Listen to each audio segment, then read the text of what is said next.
The homeless boy's filthy hands trembled as he pressed down on the toddler's chest. Blood streaked across her pale face, her lips turning blue. Her father leather vest, Hell's Angels patch blazing across his back, was charging toward him, murder in his eyes. 3-year-old Mia had maybe 30 seconds left. Jake had never been more terrified in his 11 years of life, but he couldn't stop now.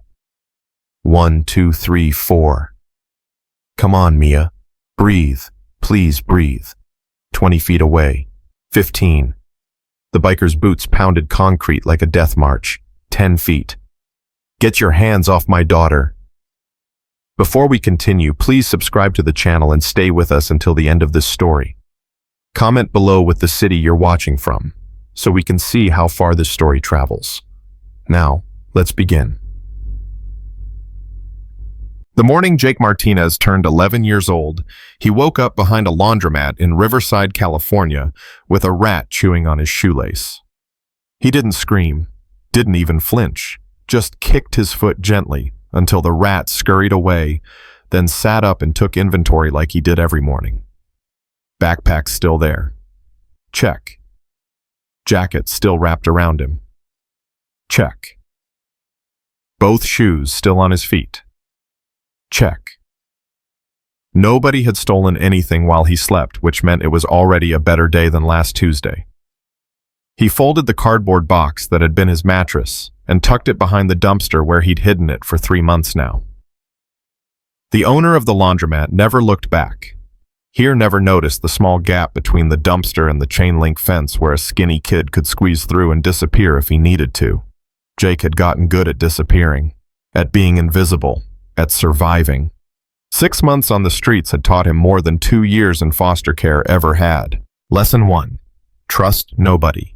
Lesson 2. Keep moving. Lesson 3. The world doesn't care if you live or die, so you better care enough for both. His stomach growled. He hadn't eaten since yesterday afternoon when Mrs. Chen at the Chinese restaurant had slipped him leftover fried rice through the back door. She never said anything, just handed him the container and went back inside like feeding homeless kids was something she did every day. Maybe it was. Jake never asked. He walked to the gas station 4 blocks away. The bathroom was usually unlocked at this hour before the morning rush. Inside, he splashed water on his face and tried to flatten his hair. It didn't work. It never worked. His hair stuck up in every direction, dark brown and tangled because he'd tried to cut it himself with scissors he'd found in a church donation box. The result looked like a bird's nest in a windstorm. The mirror showed him what everyone else saw, a dirty kid in clothes 3 sizes too big. The jeans were held up with a rope he'd tied into a belt. The jacket was torn at the elbow and stained with something he couldn't identify. The shoes didn't match. One blue, one gray. When you're digging through donation bins at 3 in the morning, you don't get to be picky about matching pairs. But it was the eyes that bothered him most. His own eyes staring back at him, looking older than 11, looking tired, looking like they'd seen things no kid should see. He thought about his mother. He always thought about his mother on his birthday. Sarah Martinez had been 28 years old when she died. Jake had been 9. She'd been everything to him, working 2 jobs, raising him alone, doing it all with a smile that made him believe the world was good. She sang while she cooked. She helped him with homework even when she was exhausted. She called him her little miracle and meant it with her whole heart. Then one morning she collapsed in their apartment, just fell while making breakfast. Jake had called 911, his small hands shaking so hard he could barely press the buttons. The paramedics said cardiac event. Undiagnosed heart condition. Nothing anyone could have predicted. She died 3 days later, and Jake's world ended with her. Foster care came next. 3 homes in 2 years. He didn't want to think about those homes, about the first family who locked the refrigerator at night because they didn't trust him, about the second family who made him sleep in the basement, about the third family where Mr. Peterson's voice got too loud and his hands got too rough, and Jake finally understood that sometimes the people who were supposed to protect you were the ones you needed protection from most. So he ran. Just walked out one day and decided that sleeping behind laundromats was better than pretending to be grateful for a roof that came with bruises. Now he walked the streets of Riverside invisible. People passed him without looking, crossed the street to avoid him, clutched their purses tighter when he got too close. He'd become a ghost. And ghosts didn't get birthday cakes. The library opened at 9. Jake was there at 9:01, slipping through the doors and heading straight to the back corner where nobody bothered him. The librarian, Ms. Rodriguez, knew he was homeless. She'd never said anything, but Jake could tell by the way she left books on his usual table. By the way she made sure the bathroom had soap and paper towels. By the way she looked the other way when he stayed all day. Today she'd left him a book about mechanics. Jake loved mechanics. Loved understanding how things worked, how pieces fit together to create something bigger than themselves. He'd spent hours watching YouTube videos on the library computers, learning about engines and transmissions, and all the ways broken things could be fixed. If broken things could be fixed, maybe broken people could too. He read until lunch, then walked to St. Mary's Church, where they served free meals on Tuesdays. Sister Margaret was working the food line. She gave him extra mashed potatoes without him asking. "How are you doing, Jake?" she asked. "Fine," he lied. "You know we have beds at the shelter. You don't have to sleep outside." "I know." But he did have to sleep outside. The shelter had rules, curfews, bed checks, people asking questions, people who might call social services, people who might send him back to another Mr. Peterson. So he stayed invisible instead. After lunch, he walked past the motorcycle repair shop on 5th Street like he did every day. The place fascinated him. Not just the bikes, though they were beautiful, all chrome and power and freedom, but the men who worked on them. They wore leather vests with patches that said, Hells Angels MC. Riverside chapter. Everyone in town talked about the Hells Angels, dangerous bikers, criminals, people to be feared. But Jake watched them through the fence and saw something different. He saw men who laughed together, who worked side by side, who belonged to something bigger than themselves. He saw family. The clubhouse was attached to the repair shop, a low building with barred windows and motorcycles parked in neat rows outside. Sometimes on weekends, dozens of bikes would roll in, engines rumbling like thunder. The neighbors complained, called the cops, but the bikers never seemed to care. Jake had been watching them for 2 months now, always from a distance, always invisible. He'd learned their schedules, knew which bikes belonged to which men, knew that the president, a man they called Hawk, had a daughter who played in the fenced yard next to the clubhouse while her father worked. The little girl was maybe 3 years old, dark curls that bounced when she ran, a laugh that sounded like music. She had a pink tricycle that she rode in circles, ringing the bell and singing to herself. Her father watched her constantly, looking up from whatever bike he was working on every few minutes to make sure she was okay. Jake understood that kind of watching, that kind of protecting. His mother had watched him the same way. The girl's name was Mia. He'd heard her father call to her, "Mia, baby, stay where I can see you." And she would call back, "Okay, Daddy." The word made Jake's chest hurt. Daddy. He tried to remember the last time he'd called anyone that, tried to remember if he ever had. His father had left before Jake was born. He was a ghost story, a what if, a maybe someday that never came. Now Jake stood in his usual spot across the street, hidden behind a parked truck, watching Mia ride her tricycle. It was late afternoon. The sun hung low, casting long shadows across the parking lot. Mia was singing something about "Twinkle, twinkle, little star," making up her own words when she forgot the real ones. Her father Hawk was bent over a motorcycle 20 feet away. Tools spread across the concrete. He looked up every few minutes, counted to 3, watching his daughter, then went back to work. The pattern never changed. But today, something was different. Today, 3 other bikers were there, all focused on a bike that wouldn't start. They were troubleshooting their voices, carrying across the parking lot. "Try it again." Still nothing. "Could be the starter relay." Hawk walked over to help. He glanced at Mia. She was fine, singing, riding, safe in her fenced area. He turned his full attention to the broken bike. That's when Mia saw the butterfly. Jake saw it happen like a slow-motion movie. The butterfly, bright orange beautiful, landed on the fence. Mia stopped her tricycle, stared at it with the wonder only 3-year-olds possess. The butterfly took off fluttering over the fence toward the street, and Mia followed. She climbed off her tricycle, walked to the gate that was usually locked but today somehow wasn't. She pushed it open. The butterfly danced ahead of her and she followed it like it was the most important thing in the world. Hawk didn't see. He was focused on the bike. The other men didn't see. They were arguing about spark plugs. But Jake saw. He saw Mia walk through the gate, saw her follow the butterfly toward the sidewalk, toward the access road where delivery trucks use the parking lot as a shortcut to the highway. Jake's feet moved before his brain caught up.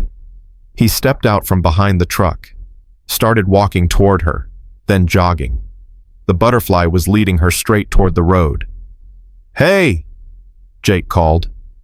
His voice came out scratchy, unused. "Hey, kid, stop." Mia didn't hear him.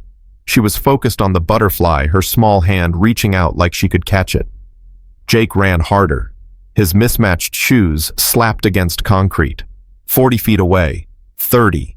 He could hear a truck engine rumbling, could see the delivery van pulling into the parking lot from the access road. 20 feet. "Mia!" he screamed. "Stop!" She heard him that time. Turned around confused, saw this dirty stranger running toward her. Her face crumpled like she might cry. The truck driver didn't see her, didn't see the tiny girl standing at the edge of the parking lot. He was checking his phone, looking down for just a second. 10 feet. Jake dove. His arms wrapped around Mia just as the truck swerved. The driver had looked up, slammed the brakes, jerked the wheel, but he was going too fast. The bumper caught Jake's shoulder, spinning him around. Mia flew from his arms. She landed on the concrete sidewalk, her head cracking against the pavement with a sound that Jake would hear in his nightmares forever. The truck screeched to a stop. Jake scrambled to his feet. Mia wasn't moving, wasn't crying, wasn't making any sound at all. Blood pooled beneath her dark curls. No, no, no. Jake dropped to his knees beside her. His hands shook as he reached for her neck, feeling for a pulse like he'd learned. There. Faint. Irregular. But there. She wasn't breathing. Her lips were turning blue. Jake's mind raced. CPR. He knew CPR. 6 weeks ago at the 5th Street shelter, a woman named Betty had taught a class. She was a retired paramedic who volunteered her time teaching homeless people basic first aid. "You never know when you'll need to save someone," she'd said, "maybe even yourself." Jake had paid attention, had practiced on the dummy until Betty smiled at him. "You're a natural," she'd said. Now he positioned Mia on her back, tilted her head, checked her airway, started compressions. 1, 2, 3, 4, 5. Her chest was so small, so fragile. He was terrified of breaking her ribs, but Betty's voice echoed in his head. Better broken ribs than death. 15 compressions. 2 rescue breaths. Her chest rose and fell. He went back to compressions. 1, 2, 3, 4. People were gathering. The truck driver stumbled out of his cab phone in hand, calling 911. Strangers formed a circle, watching. Nobody helped. They just stared at this filthy homeless boy with his hands on an unconscious toddler. What happened? He hit her. Someone called the police. Jake ignored them, kept counting, kept compressing, kept breathing for Mia because she couldn't breathe for herself. "Come on, Mia, please. Breathe." That's when he heard the roar. Engines, boots on concrete, voices shouting. "MIA, where's MIA?" Jake looked up. 4 bikers were running toward him. The biggest one, Hawk, was in front. His face was twisted with terror and rage. He'd heard the commotion, seen the crowd, seen his daughter on the ground, seen a stranger's hands on her chest. "Get away from her!" Hawk's voice was thunder. He was 20 feet away. 15. Jake's hands shook, but he didn't stop. "She's not breathing. I'm doing CPR." "Get your hands off my daughter!" 10 feet. Hawk's fists were clenched. The other bikers were right behind him, spreading out like they were ready for war. Jake kept compressing. 1, 2, 3, 4. "Please, Mia. Breathe. Come on." Hawk grabbed Jake's shoulder, ready to throw him across the parking lot, ready to destroy whoever had hurt his baby. Then Mia gasped. A wet, choking, beautiful gasp. Her chest heaved. She coughed. Her eyes fluttered open. "Daddy!" Her voice was tiny, confused. Hawk dropped to his knees, his hand slipping from Jake's shoulder. "Baby, oh God, baby, I'm here." He scooped her up, cradling her against his chest. Blood from her head wound stained his white t-shirt. She was crying now, scared and in pain, but breathing. Alive. The ambulance sirens wailed in the distance. The crowd murmured. Hawk held his daughter like she might disappear if he let go. Then he looked at Jake. Really looked at him. Saw the dirty kid in mismatched shoes. Saw the terror in his eyes. Saw the way his hands were still shaking. "You..." Hawk's voice cracked. Were you doing CPR?" Jake nodded. He couldn't speak. His whole body was trembling. Adrenaline crash, delayed shock, terror at what almost happened. "She wasn't breathing," Jake managed. "I had to. I couldn't just..." "You saved her." Hawk's eyes were wet. "You saved my daughter." The paramedics arrived swarming around Mia.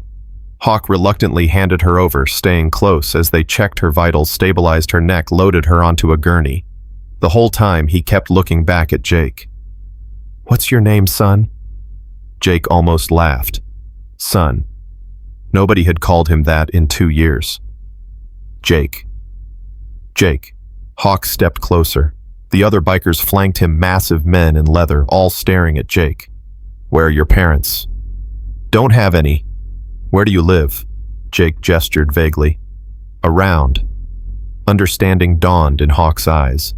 He saw the two big clothes, the mismatched shoes, the dirt, the way Jake was already backing away, ready to run. "Wait," Hawk said. "Don't go. I need to thank you. I need to..." But Jake was already moving, slipping through the crowd, disappearing into the shadows between buildings like he'd done 1,000 times before. By the time Hawk pushed through the onlookers, Jake was gone. Vanished. Invisible again. Hawk stood in the parking lot watching the ambulance pull away with his daughter. His brothers gathered around him. Ghost Chain's Diesel. They'd all seen what happened. Seen the homeless kid save Mia's life. "We need to find him," Hawk said. His voice was steel. "I don't care what it takes. We find that boy." Ghost nodded. "Already on it, brother. Half the chapter's rolling in 15.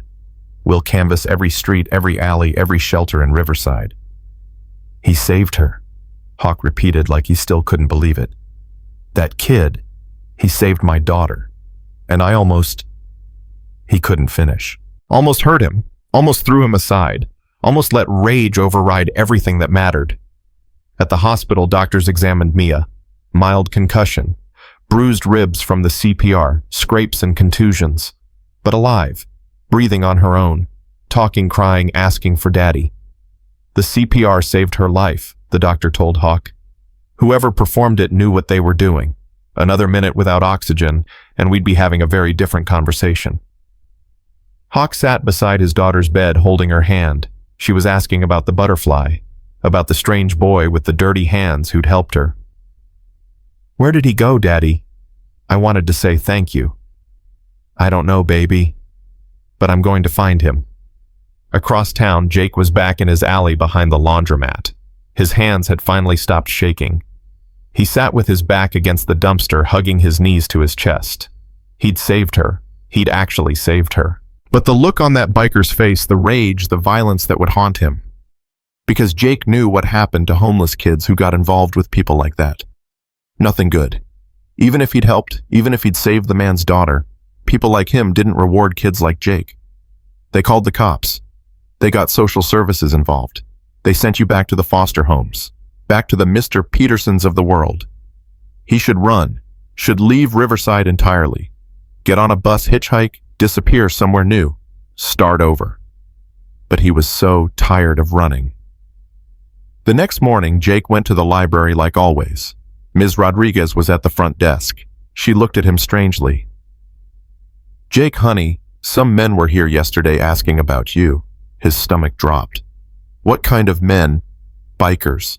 Hell's Angels. They showed me a photo on their phone, asked if I'd seen a boy matching your description. I didn't tell them anything, but Jake, what's going on? Nothing. I didn't do anything wrong. I didn't say you did. She came around the desk, lowered her voice. But they seemed determined. They left a phone number, said if I saw you to tell you they just want to talk, that you're not in trouble. Jake took the slip of paper she offered. A phone number. Nothing else. Are you in some kind of trouble? Ms. Rodriguez asked. Her eyes were kind, worried. No, I helped someone, that's all. Then why are you scared? Because people like me don't get rewarded for helping, Jake thought. We get punished for existing. I'm not scared, he lied, but he was. He was terrified. Over the next 3 days, the Hells Angels searched Riverside like they were hunting for treasure. 35 bikers on 35 motorcycles rolling through every neighborhood. They visited shelters, soup kitchens, community centers. They showed Jake's description to everyone. They left Hawk's phone number everywhere. They weren't angry. They weren't threatening. They were determined. Betty, the CPR instructor from the 5th Street shelter, saw the bikers asking questions.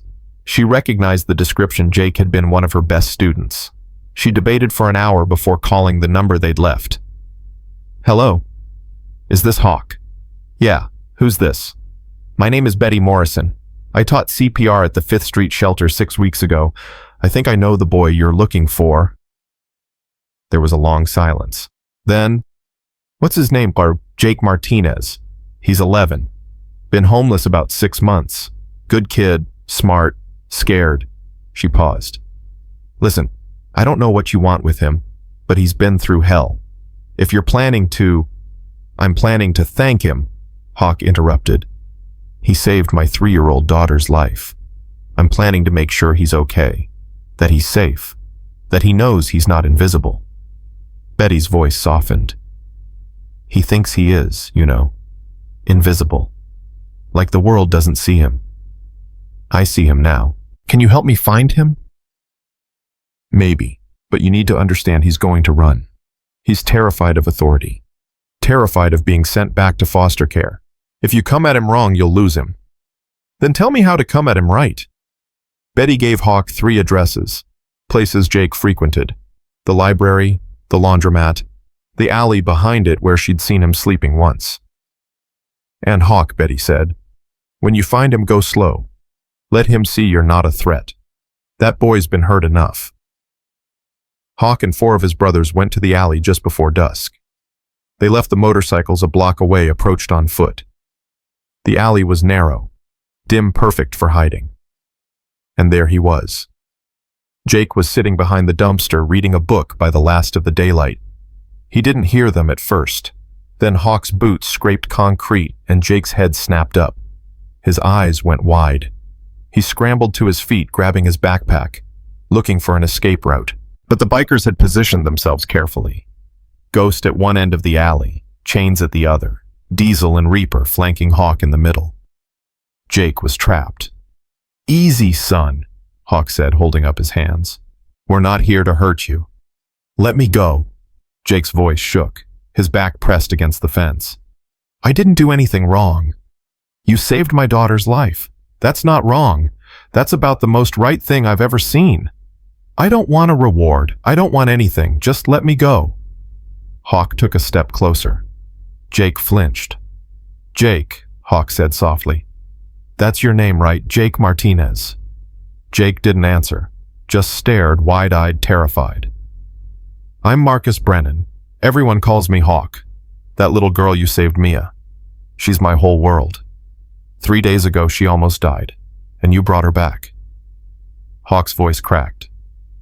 You gave me back everything that matters. Okay, you're welcome. Can I go now? Where would you go? None of your business. You're living in an alley, sleeping behind a dumpster. You're 11 years old. I'm fine. You're not fine, son.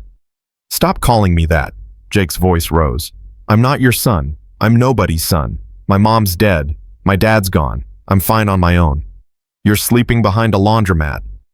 Better than some places I've been. The bikers exchanged glances. Hawk took another step forward. Jake had nowhere to retreat. You saved my daughter, Hawk said. Where I come from, that means something. That means we owe you. That means you're under our protection now, whether you like it or not. I don't need protection. I need you to leave me alone. Can't do that. Why not? Because 3 days ago you were brave enough to run toward danger when everyone else ran away. Because you performed CPR on a dying child while strangers accused you of hurting her. Because you stayed when you could have run, and then you ran anyway because you thought we'd hurt you. Hawk's eyes were fierce. Eyes. That tells me everything I need to know about you, Jake, and everything I need to know about how this world has treated you. Jake's hands clenched into fists. You don't know anything about me. Then tell me. Help me understand. There's nothing to understand. I'm just a homeless kid. I helped your daughter because it was the right thing to do. That's it. End of story. It's not the end, Hawk said. It's the beginning. Of what? Of you being part of something bigger than yourself. Of you having people who show up, who protect their own, who don't let brothers sleep in alleys. Jake laughed bitter. I'm not your brother. Maybe not yet, but you could be. The other bikers stepped forward, not threatening, just present. Jake looked at them, these massive men in leather and chains. Men the whole town feared. Ghost spoke first. Name's Trevor. Everyone calls me Ghost. Been in the club 20 years. Before that, I was living out of my car. I know what it's like to be invisible. Chains went next. Daniel. Chains. Joined the club at 17 after my old man kicked me out. Hawk's chapter took me in. Gave me family when blood failed me. Diesel. Marcus, different Marcus. We go by road names here. I've been homeless, I've been hungry, I've been exactly where you are, kid. It doesn't have to stay this way. Reaper. Miguel. Lost my mom when I was 12. Foster care for 6 years. Aged out of the system with nothing. These men saved my life. We save each other. That's what brotherhood means. Hawk watched Jake's face. Saw the walls, the defense mechanisms, the terror wrapped in defiance. We're not asking you to trust us, Hawk said. I know you can't, but I'm asking you to come have dinner. Just dinner, at the clubhouse. Let me feed you a hot meal. Let Mia say thank you. Then if you want to leave, you can leave. No pressure, no strings. I don't believe you. I know, but I'm asking anyway. Jake looked at each of them. These bikers, these Hell's Angels, these men the whole world told him to fear, and he saw something he hadn't expected. He saw himself, older versions, men who'd been lost and found family in each other. Just dinner, Jake asked. Just dinner. And then I can go. Then you can go. Jake's stomach chose that moment to growl, loud, embarrassing. Hawk smiled. When's the last time you ate? Yesterday. Then let's fix that. Come on, son. Jake didn't correct him this time. They walked to the clubhouse, Jake surrounded by 5 bikers, feeling like he was marching to his execution. The motorcycles were parked outside. More bikers were there now. Maybe 15, 20. They all stopped what they were doing when Jake appeared. Word had spread. The homeless kid who saved Hawk's daughter. They watched him with curiosity. Respect. Something that might have been recognition. Hawk led him inside. The clubhouse was nothing like Jake expected. Not dark or scary, just a large room with pool tables, bar-worn couches, motorcycle parts everywhere, photos on the walls, men on bikes, families at picnics gatherings that looked like celebrations. And there, sitting on a couch with a bandage on her head, was Mia. She saw Jake and lit up. Daddy, it's the Dirty Angel. Jake froze. Dirty Angel. He looked down at himself, at the stained jacket and mismatched shoes. Yeah, that tracked. Mia scrambled off the couch and ran to him. Before Jake could react, she wrapped her tiny arms around his legs, hugged him tight. You made my heart work again, she said, looking up at him with those huge brown eyes. Thank you. Jake stood completely still. Nobody had hugged him in 2 years. Not since his mother died. He didn't know what to do with his hands. Didn't know how to respond. Mia didn't seem to notice his discomfort. She just held on like hugging was the most natural thing in the world. Hawk watched with his arms crossed, tears in his eyes. He wasn't bothering to hide. Mia, baby, let Jake breathe. But I'm thanking him. I know, sweetheart. You can thank him while he eats. He's hungry. Mia grabbed Jake's hand, led him to a table where food was already laid out. Burgers, fries, pizza, more food than Jake had seen in 6 months. Sit, she commanded. Eat. Daddy says you're a hero and heroes need food. Jake sat, stared at the food, looked at Hawk. Is this real? It's real. Why? Because you saved my daughter. Because you're a kid who needs a meal. Because it's the right thing to do. Hawk pulled out a chair, sat across from him. You taught me something, Jake. You taught me that sometimes the people we're quickest to judge are the ones most ready to save us. That angels wear second-hand shoes. That family isn't always about blood. Jake picked up a burger, bit into it. It was the best thing he'd ever tasted. He tried not to cry. Failed. Hawk pretended not to notice. Mia climbed onto the chair beside Jake, started telling him about the butterfly, about the hospital, about how the doctor said he saved her life. You're my favorite, she announced. My big brother. Jake nearly choked. I'm not your brother. Yes, you are. Daddy said so. Jake looked at Hawk. I didn't say that. Not yet, Hawk said quietly, but I'm thinking about it. The food was disappearing fast. Jake hadn't realized how hungry he was. The bikers gave him space, talking among themselves but keeping him in their peripheral vision, like they were afraid he'd bolt. They weren't wrong. When the food was gone, Jake stood. Thank you for dinner. I should go. Where? Hawk asked. My spot, the alley. It's going to rain tonight. I'll be fine. Jake. Hawk stood too. Stay, just for tonight. We have a couch, blankets, a roof. Stay. I can't. Why not? Because this isn't real. Because people don't just help for no reason. Because there's always a price, and I can't pay it. Hawk was quiet for a long moment. Then he said, The only price is letting us help. That's it. No strings, no expectations. Just a safe place to sleep. Jake wanted to believe him. Wanted it so badly his chest hurt. But 2 years in foster care had taught him better. I need to think. Okay, think outside for a minute. I'll be right here. Jake walked out the front door, stood in the parking lot looking at the motorcycles lined up in perfect rows. The sky was darkening, storm clouds rolling in like Hawk had predicted. He could run. Right now. Just disappear and never come back. But Mia's voice echoed in his head. You're my favorite. My big brother. Nobody had called him brother before. Behind him, the clubhouse door opened. Hawk stepped out. Didn't say anything. Just stood there. I don't know how to do this, Jake said quietly. Do what? Let people help. Nobody does at first. You learn. What if I can't? Then we'll figure it out together. Jake turned around, looked at this biker, this father, this man who'd almost hurt him 3 days ago and was now offering him shelter. Just tonight, Jake said. Just tonight, Hawk agreed. But both of them knew it was a lie. Both of them knew this was just the beginning. That first night, Jake didn't sleep. He lay on the couch in Hawk's office staring at the ceiling, waiting for the trap to spring. Waiting for someone to come through the door with handcuffs or social services paperwork or a list of rules he'd already broken just by existing. But nobody came. At 3 in the morning, he heard footsteps. His whole body tensed. The door cracked open. Hawk's silhouette filled the frame. You okay, son? Jake didn't answer. Didn't trust his voice. Just checking. Go back to sleep. The door closed. Jake waited another hour, then got up and looked outside.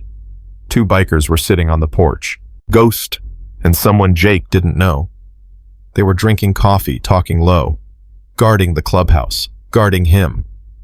Jake sat back down on the couch. The blanket Hawk had given him still smelled like laundry detergent. Real laundry detergent, not the hand soap Jake used in gas station bathrooms to scrub his clothes when they got too dirty. He pulled it tighter around his shoulders, and finally let his eyes close. When he woke up, sun was streaming through the window, and something smelled incredible. Jake followed his nose to the clubhouse kitchen, where Hawk was making pancakes. Mia sat at the table in her pajamas, coloring with crayons. "Morning," Hawk said without turning around. "Sleep okay?" "Yeah." The lie came automatic. "You're a terrible liar, but that's okay. First night in a new place is always rough." He flipped a pancake. "You like chocolate chips?" Jake's stomach answered for him. Hawk smiled and added extra chocolate chips to the next pancake. Mia looked up from her coloring. "Jake, you stayed. Daddy said you might run away, but you didn't." "Mia," Hawk said sharply. "We talked about this." "What?" "It's true. You said, 'I know what I said, but maybe Jake doesn't need to hear it first thing in the morning.'" Jake sat down at the table. Mia pushed her crayons toward him. "Want a color? I'm making a butterfly. The orange kind that made me follow it." Jake picked up a blue crayon, started coloring the edge of her paper. Mia beamed like he'd just given her the world. Hawk set a plate in front of him. 3 pancakes, more chocolate chips than batter syrup butter. Real butter. Jake stared at it. "You gonna eat or just look at it?" Hawk asked. "Why are you doing this?" "Feeding you breakfast. All of it. The couch, the food, the..." Jake gestured around the clubhouse. "This." Hawk sat down across from him with his own plate. "You saved my daughter. I told you. We pay our debts. You fed me dinner. Gave me a place to sleep. Debt paid. That's not how this works." "Then how does it work?" "You stick around long enough, you'll figure it out." Jake ate. The pancakes were perfect. Everything was perfect. That's what scared him most. After breakfast, Hawk made a phone call. Jake couldn't hear everything, but he caught enough. "Yeah, Betty. I found him. He's here now."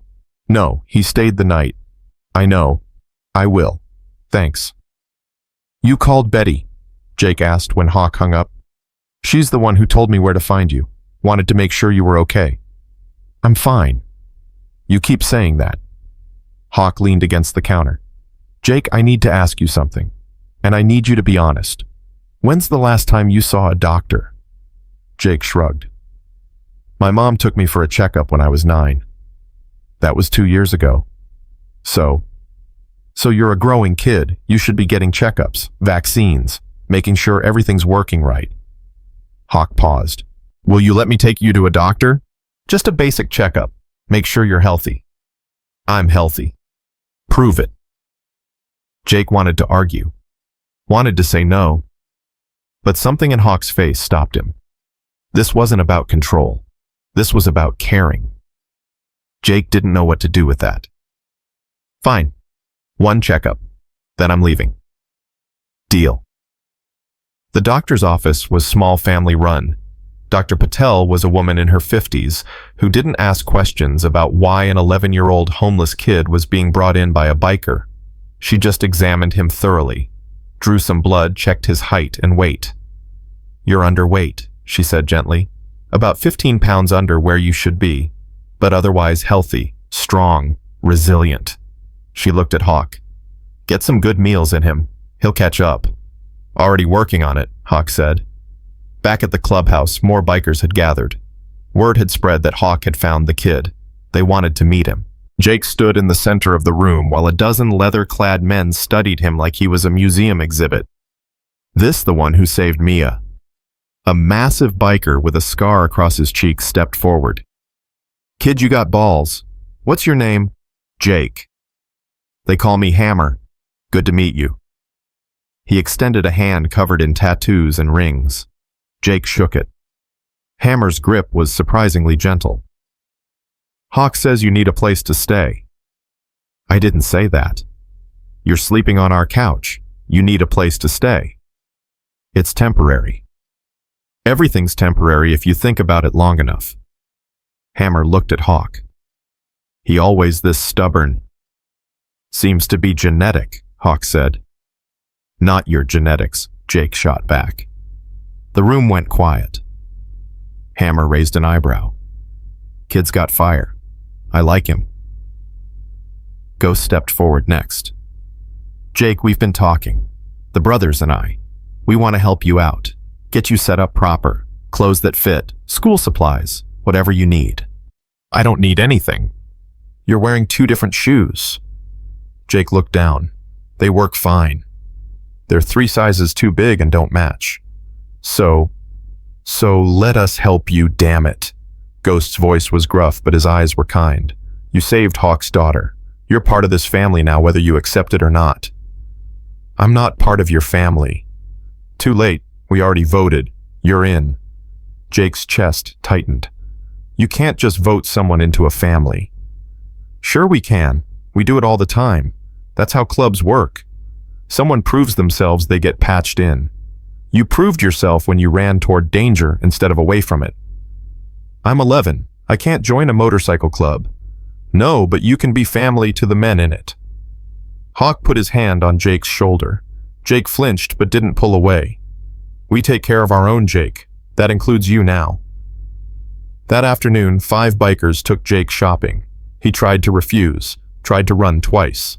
But chains literally picked him up and carried him to the truck while Jake kicked and protested. Put me down. Nope. You need clothes. We're getting you clothes. Stop fighting, and this'll go a lot faster. At the store, Jake stood frozen in the boys' section. Rows of jeans and shirts and shoes that all matched. A saleswoman approached, took one look at the bikers, and nearly turned around. Then she saw Jake, and her expression softened. How can I help you, gentlemen? Kid needs everything, Diesel said. Pants, shirts, jackets, shoes. Whatever an 11-year-old needs. The saleswoman looked at Jake. What's your favorite color, sweetheart? Jake hadn't thought about favorite colors in 2 years. I don't know. Blue, Mia announced. She'd insisted on coming along holding Hawk's hand. Jake likes blue, I can tell. Blue it is, the saleswoman said. She started pulling items off racks, jeans that would actually fit, shirts that weren't torn or stained, a jacket that looked warm and sturdy. In the fitting room, Jake stared at himself in the mirror. The jeans fit perfectly. The blue shirt made him look like a normal kid, not a homeless kid, not an invisible kid, just a kid. He walked out. Mia clapped. You look like a real boy now. What was I before, a fake boy? No, silly. A dirty angel. Now you're a clean angel. Hawk's eyes were wet again. He kept crying at the strangest times. Fits good. Jake nodded. His throat was too tight to speak. They bought 6 outfits, 2 pairs of shoes that matched, socks and underwear and a winter coat for when it got cold. At the register, Jake saw the total, $347. I can't pay you back, he said quietly. Don't want you to, Hawk replied. This is a gift. I don't take gifts. Too bad. Already bought them. Hawk handed his card to the cashier. You can thank me by wearing them. That night, Jake wore his new clothes to dinner. The clubhouse was packed with bikers and their families. Someone had made barbecue. Kids ran around playing tag while adults talked and laughed. It felt like a party. It felt like family. Jake sat in the corner watching. Mia found him and climbed into his lap without asking, just settled there like she belonged. You're staying forever, right? She asked. I don't know. I want you to stay forever. You're my brother. Mia, I'm not. You are. I decided. And what I decide is very important because I'm 3. She held up 3 fingers to prove it. Jake almost smiled. Almost. Across the room, Hawk watched them. Ghost sidled up next to him. Kid's terrified. I know. He's going to run. I know that too. So what's the plan? Hawk was quiet for a long moment. The plan is, we show up, every day. We prove we're not going anywhere. We prove family isn't about blood, it's about who stays when things get hard. He looked at Ghost. How long did it take you to trust us? 6 months. Jake's been through worse than you. Might take longer. We've got time. But they didn't. Because at 2 a.m, Jake woke up in a panic. The walls were closing in. His chest was tight. He couldn't breathe. This was a trap. This was all a trap. They were going to hurt him, or send him back to foster care, or worse. He had to leave. Now. Jake grabbed his backpack. Put his old clothes back on the mismatched shoes, the torn jacket, the two big jeans with the rope belt. Left the new clothes folded neatly on the couch with a note.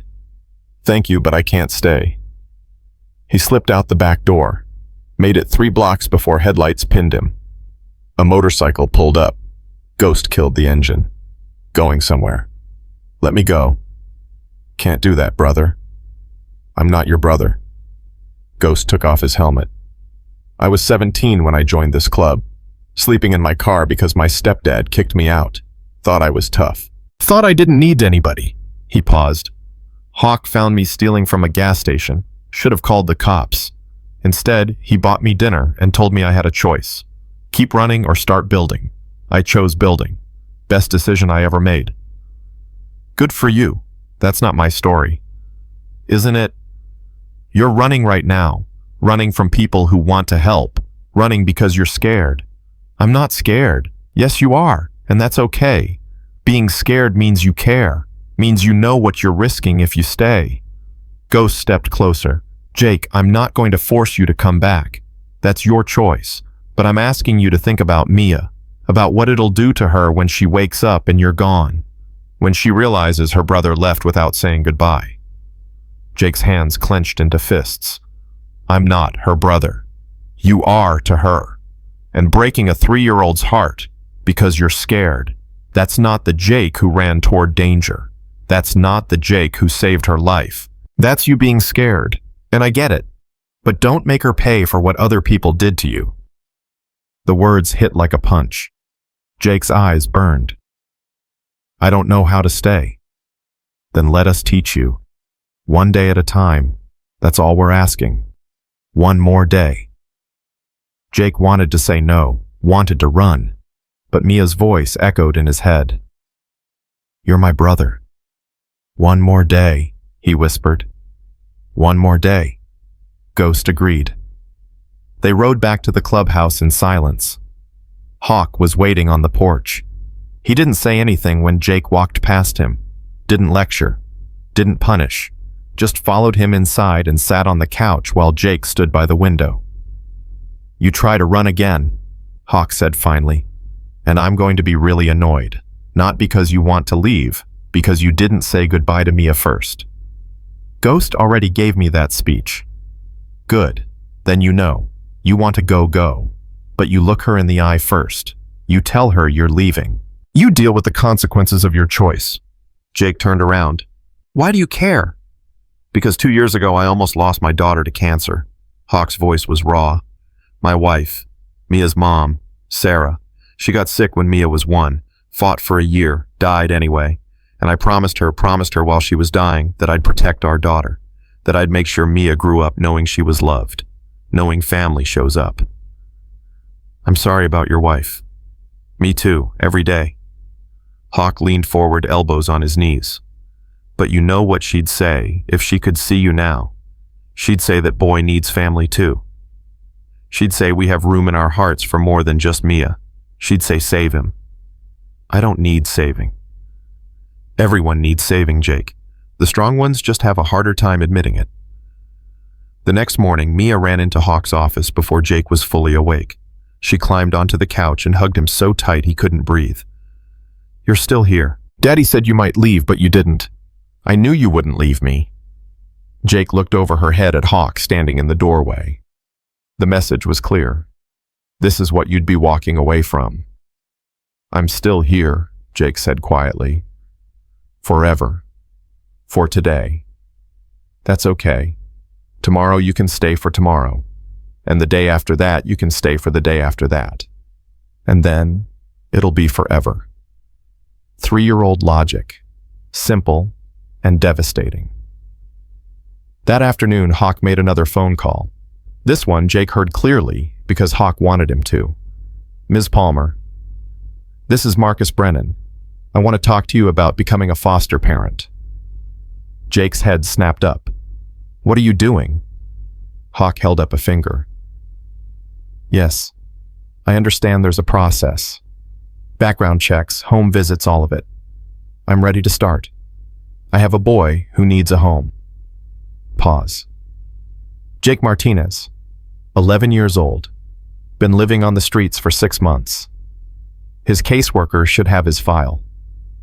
Another pause. No, he's here now, staying with me temporarily until we can make it official. Pause. I understand. Yes, thank you.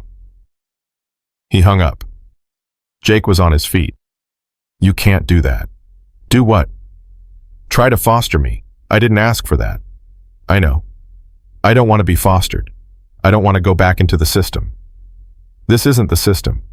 This is me asking legally if I can be your father. The word father hit like a slap. Jake took a step back. No, no way. I'm not your son. Not yet. Not ever. You can't just decide you want to be someone's dad and make it happen. That's not how this works. Actually, that's exactly how fostering works. I don't want it. Why not? Because foster families don't last. Because they say they want you and then they change their minds. Because I've been through 3 homes in 2 years and every single time they promised it would be different and it never was. Jake was shouting now, 2 years of pain pouring out. So no, thank you. I'd rather live on the streets than get my hopes up again just to have them destroyed. Hawk didn't flinch, didn't argue. Just listened until Jake ran out of words and stood there shaking. You done? Hawk asked calmly. Yeah, I'm done. Good. Now listen, I'm not those other families. I'm not the people who hurt you. I'm not going to promise this will be easy or perfect or that we won't fight. But I will promise that I show up every day, no matter how hard you push me away, no matter how many times you run. I will find you and bring you home because that's what fathers do. You're not my father. Not yet, Hawk repeated. But I want to be, if you'll let me. Jake couldn't speak, couldn't think, couldn't process what was happening.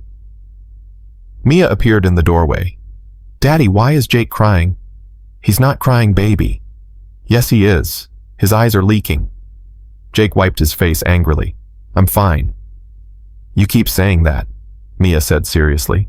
But I don't think you know what fine means. Out of the mouths of 3-year-olds. Over the next week, social services descended on the clubhouse. Ms. Palmer was a thin woman in her 40s with sharp eyes that missed nothing. She interviewed Hawk, interviewed the other bikers, inspected every room. This is highly unusual, she said. A motorcycle club president fostering a homeless child. Why? Hawk asked. Because of the bikes. Because of the leather. We're businessmen, veterans, fathers. We pay our taxes. We support our community. We protect our own. And Jake is your own. He saved my daughter's life. That makes him family. Ms. Palmer looked at Jake. How do you feel about this? Jake had prepared for this question, had his answer ready. I don't know. That's honest. He's scared, Hawk said. He's been hurt before. He doesn't trust that this is real. And that's okay. We'll work through it. Mr. Brennan, I need to be clear. Foster care isn't about what you want. It's about what's best for the child. If Jake doesn't want this, ask him, Hawk interrupted. Ask him if he wants to sleep in an alley or in a bed. Ask him if he wants to eat from dumpsters or at a table. Ask him if he wants to be invisible or seen. Ms. Palmer turned to Jake. Well, Jake looked at Hawk, at Mia coloring at the kitchen table, at the bikers working on motorcycles outside, at this strange family that had decided he belonged. I don't want to go back to the system, he said finally, but I don't know if I can do this either. What would help you know? Time. I need time. Okay, we can work with time. Ms. Palmer closed her folder. Here's what I propose. Temporary placement. 30 days. Jake stays here under supervision. Weekly check-ins with me. Counseling sessions to process his trauma. At the end of 30 days, we reassess. See if this arrangement is working for everyone. And if it's not, Jake asked, then we find something else. But Jake running back to the streets isn't an option. You're 11. You need stability, structure, safety. Whether that's here or somewhere else, we'll figure it out together. Jake wanted to argue, wanted to say he didn't need any of it, but Ghost's words echoed in his head. Don't make Mia pay for what other people did to you. 30 days, Jake said. 30 days.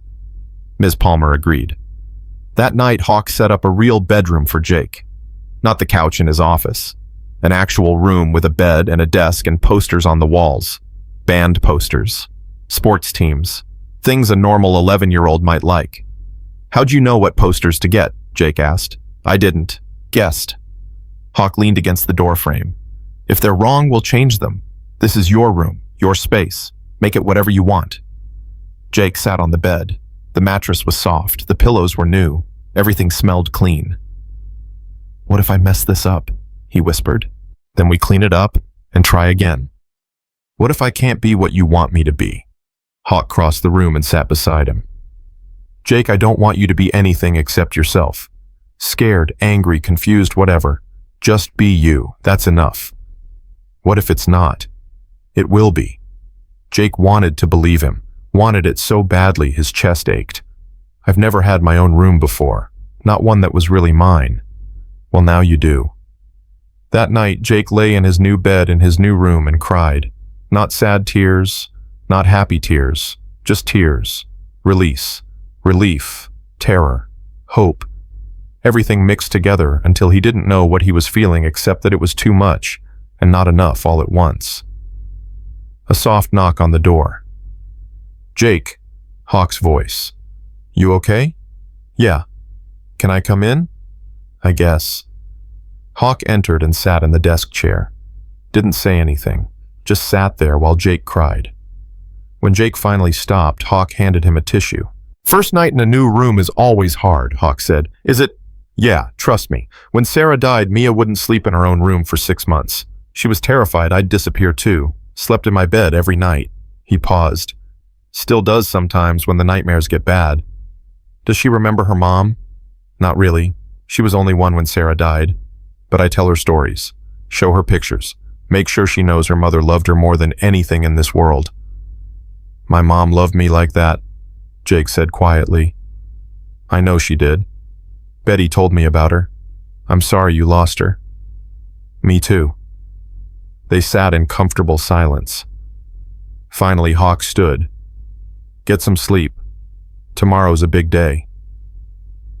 Why? What's tomorrow? School. We're getting you enrolled. Jake's stomach dropped. I can't go to school. Why not? Because I'm behind. Because I haven't been in months. Because everyone will know I'm the homeless kid and they'll what be mean let them. You survived worse than middle school bullies, Jake. You can handle a classroom. I don't have school supplies. We'll get them tomorrow morning. I don't have a backpack. I already bought you one. Blue, Mia insisted. Hawk smiled. You're running out of excuses. I'm scared. I know. Do it scared. The next morning, Hawk drove Jake to Riverside Middle School. The principal, Mr. Chen, reviewed Jake's transcripts, what little existed, and placed him in 6th grade. You'll need to catch up in math, Mr. Chen said. But your reading scores are excellent. We'll get you a tutor. Make sure you're set up for success. Success? Jake didn't know what that word meant anymore. Walking into school felt like walking into battle. Every student stared, whispered, pointed. The new kid, the homeless kid, the one the Hells Angels had taken in. In homeroom, Jake sat in the back and tried to disappear. A girl with braces sat next to him. Hi, I'm Emily. You're Jake, right? Everyone's talking about you. Great. Is it true you saved a little girl's life? I guess. That's so cool. And you live with bikers now? Sort of. That's so cool. My dad won't even let me near motorcycles. Says they're too dangerous.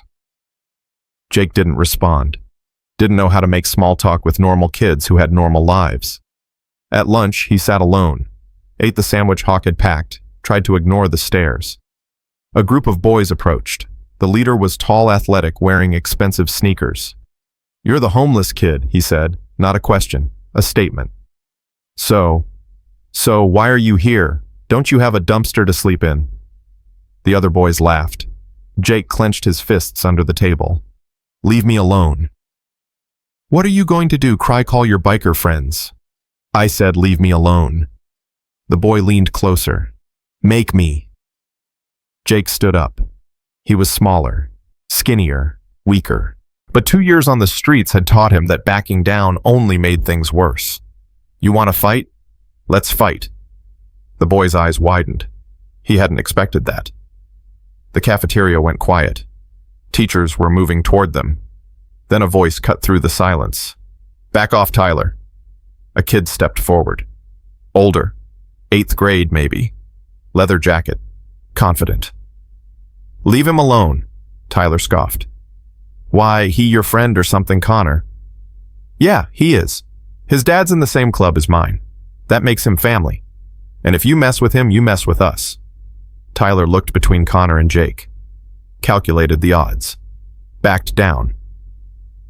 Whatever. Not worth it. When the boys left, Jake looked at Connor.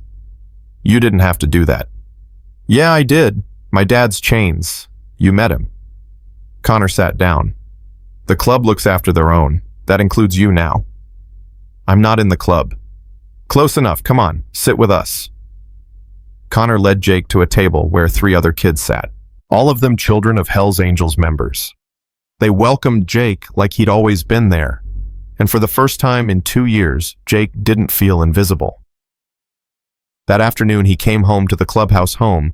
When had he started thinking of it as home? And found Mia waiting on the porch. How was school? She demanded. Okay. Did you make friends? Maybe. Good. Friends are important. I have lots of friends. There's Sammy and Zoe and my stuffed bear, Mr. Cuddles. She grabbed his hand. Come play with me. Jake let her drag him to the yard where her toys were scattered.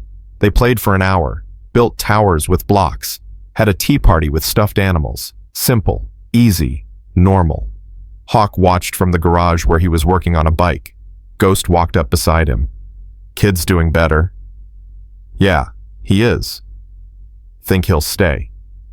Hawk watched Jake laugh at something Mia said. A real laugh. The first one Hawk had heard from him. I think we're getting there. 30 days, you said. 30 days. And then what? Then we make it official, if he wants it, if he's ready. And if he's not, Hawk's jaw tightened. Then we keep showing up until he is. But that night, Jake overheard something that shattered his fragile peace. He was walking past Hawk's office when he heard voices. Hawk and Ms. Palmer on speakerphone. I need to be honest with you, Mr. Brennan. Jake's case is complicated. He has trauma, attachment issues. He's been through multiple failed placements. Statistics show that children in his situation often struggle with long-term stability. What are you saying? I'm saying this might not work. And if it doesn't, I need to have a backup plan, another placement ready. You said 30 days. I did, but I also said we'd reassess. And if at any point I feel this placement is detrimental to Jake's well-being, I have to act. I'm not hurting him. Not physically, but emotional damage can be just as harmful.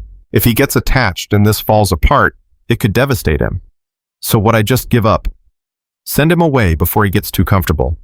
I'm saying be realistic. You're a single father. You run a motorcycle club. You have a 3-year-old daughter. Adding an 11-year-old with significant trauma might be more than you can handle. Let me worry about what I can handle. I'm trying to protect Jake. So am I. Jake didn't hear the rest. He backed away from the door, heart pounding. They were going to send him away. He knew it. Knew this was too good to be true. He went to his room, started packing his backpack. He'd leave tonight, before they could reject him. Before Mia could get more attached, before he could start believing this was real. He made it to the back door before Mia's voice stopped him. Where are you going? Jake spun around. She stood in her pajamas holding her stuffed bear. Nowhere. Go back to bed. You're leaving. Her bottom lip trembled. You promised you'd stay. I didn't promise. Yes, you did. You said you'd stay for today, and today's not over yet. Mia, you're lying. Just like the butterfly. It made me follow it and then it disappeared and now you're disappearing too. She started crying. Please don't go. Please, I'll be good. I'll share my toys. I'll be quiet. Just please don't leave me. Jake's heart shattered. Mia, this isn't about you. Then why are you leaving? Because I have to. No, you don't. You want to. You don't want to be my brother anymore. That's not true. Then stay. Hawk appeared behind Mia. He must have heard the commotion. What's going on? Jake's leaving, Mia sobbed. Make him stay. Daddy, please make him stay. Hawk looked at the backpack, at Jake's face, at everything falling apart. Mia, go to your room. But now, Mia ran off crying. Hawk closed the distance between himself and Jake. You heard the phone call? Yeah. And instead of talking to me about it, you decided to run. She said this might not work, that you might not be able to handle me, that I have too many problems. And you believed her. Why wouldn't I? Because I told you I'm not giving up. Hawk's voice rose. I told you I show up every day, no matter what. Did you think I was lying? Everyone lies. I don't. Not to you, not to Mia, not about family. Hawk ran his hand through his hair. Jake, you want to leave, fine. Leave. But you look Mia in the eye first. You tell her you're choosing to go. That this is your decision, not mine. Jake's hands shook. I can't. Why not? Because I don't want to hurt her. Then don't stay. It's not that simple. Yes, it is. You're making it complicated. You're so scared of being hurt that you're hurting yourself. You're so convinced this won't work that you're sabotaging it before it has a chance. The words hung in the air. True. Devastating. Undeniable. Jake sank to the floor. I don't know how to do this. Hawk sat beside him. Neither do I. But we figure it out together. That's what family does. What if Ms. Palmer's right? What if I'm too broken? You're not broken, you're hurt. There's a difference. Hawk put his arm around Jake's shoulders. This time, Jake didn't pull away. And hurt heals, with time, with patience, with people who refuse to give up on you. Jake leaned against him, let himself be held for the first time in 2 years. I'm scared. I know. I'm really, really scared. Me too. Jake pulled back. You're scared. Terrified. I'm scared I'll mess this up. Scared I'll say the wrong thing or make the wrong choice. Scared I'll fail you the way other people have. Hawk smiled sadly. But I'm more scared of not trying, of letting fear win, of losing you before I've really found you. In her room, Mia had stopped crying. She pressed her ear against the wall, listening, waiting. And in that moment, with two scared people sitting on the floor, choosing courage over comfort, a family was being born. The next morning, Jake woke to Mia standing beside his bed staring at him. He jolted upright. What are you doing? Making sure you're still here. I'm here. You promise you won't leave while I'm at preschool. Jake looked at this tiny girl who'd somehow carved out a space in his chest he didn't know existed. I promise. For today. That's what you always say. But you keep staying. So I think you're lying about leaving. She climbed onto his bed. Daddy says lying is bad, but sometimes lying is nice. Like when you lie about leaving, but really you're staying. That's not how lying works.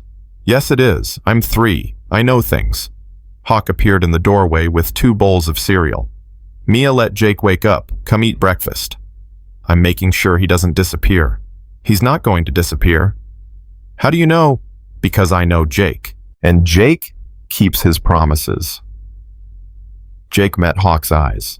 The weight of that statement settled over him like a blanket. Heavy but warm. Terrifying but safe. At school that day, things got worse. Tyler and his friends cornered Jake in the bathroom between classes. No teachers, no Connor, just 4 against 1. Thought you were tough yesterday, Tyler said, blocking the exit. Let's see how tough you really are. Jake backed against the sink. I don't want to fight you. Too bad. Tyler shoved him. Jake stumbled, but stayed upright. Another shove. Harder this time. His back hit the tile wall. Come on, homeless boy. Fight back. Or are you too weak? Is that why your real family didn't want you? Something inside. Jake snapped. 2 years of rage and pain and loss exploded.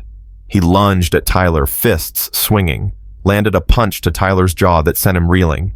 Tyler's friends grabbed Jake, held his arms while Tyler recovered. "You're dead."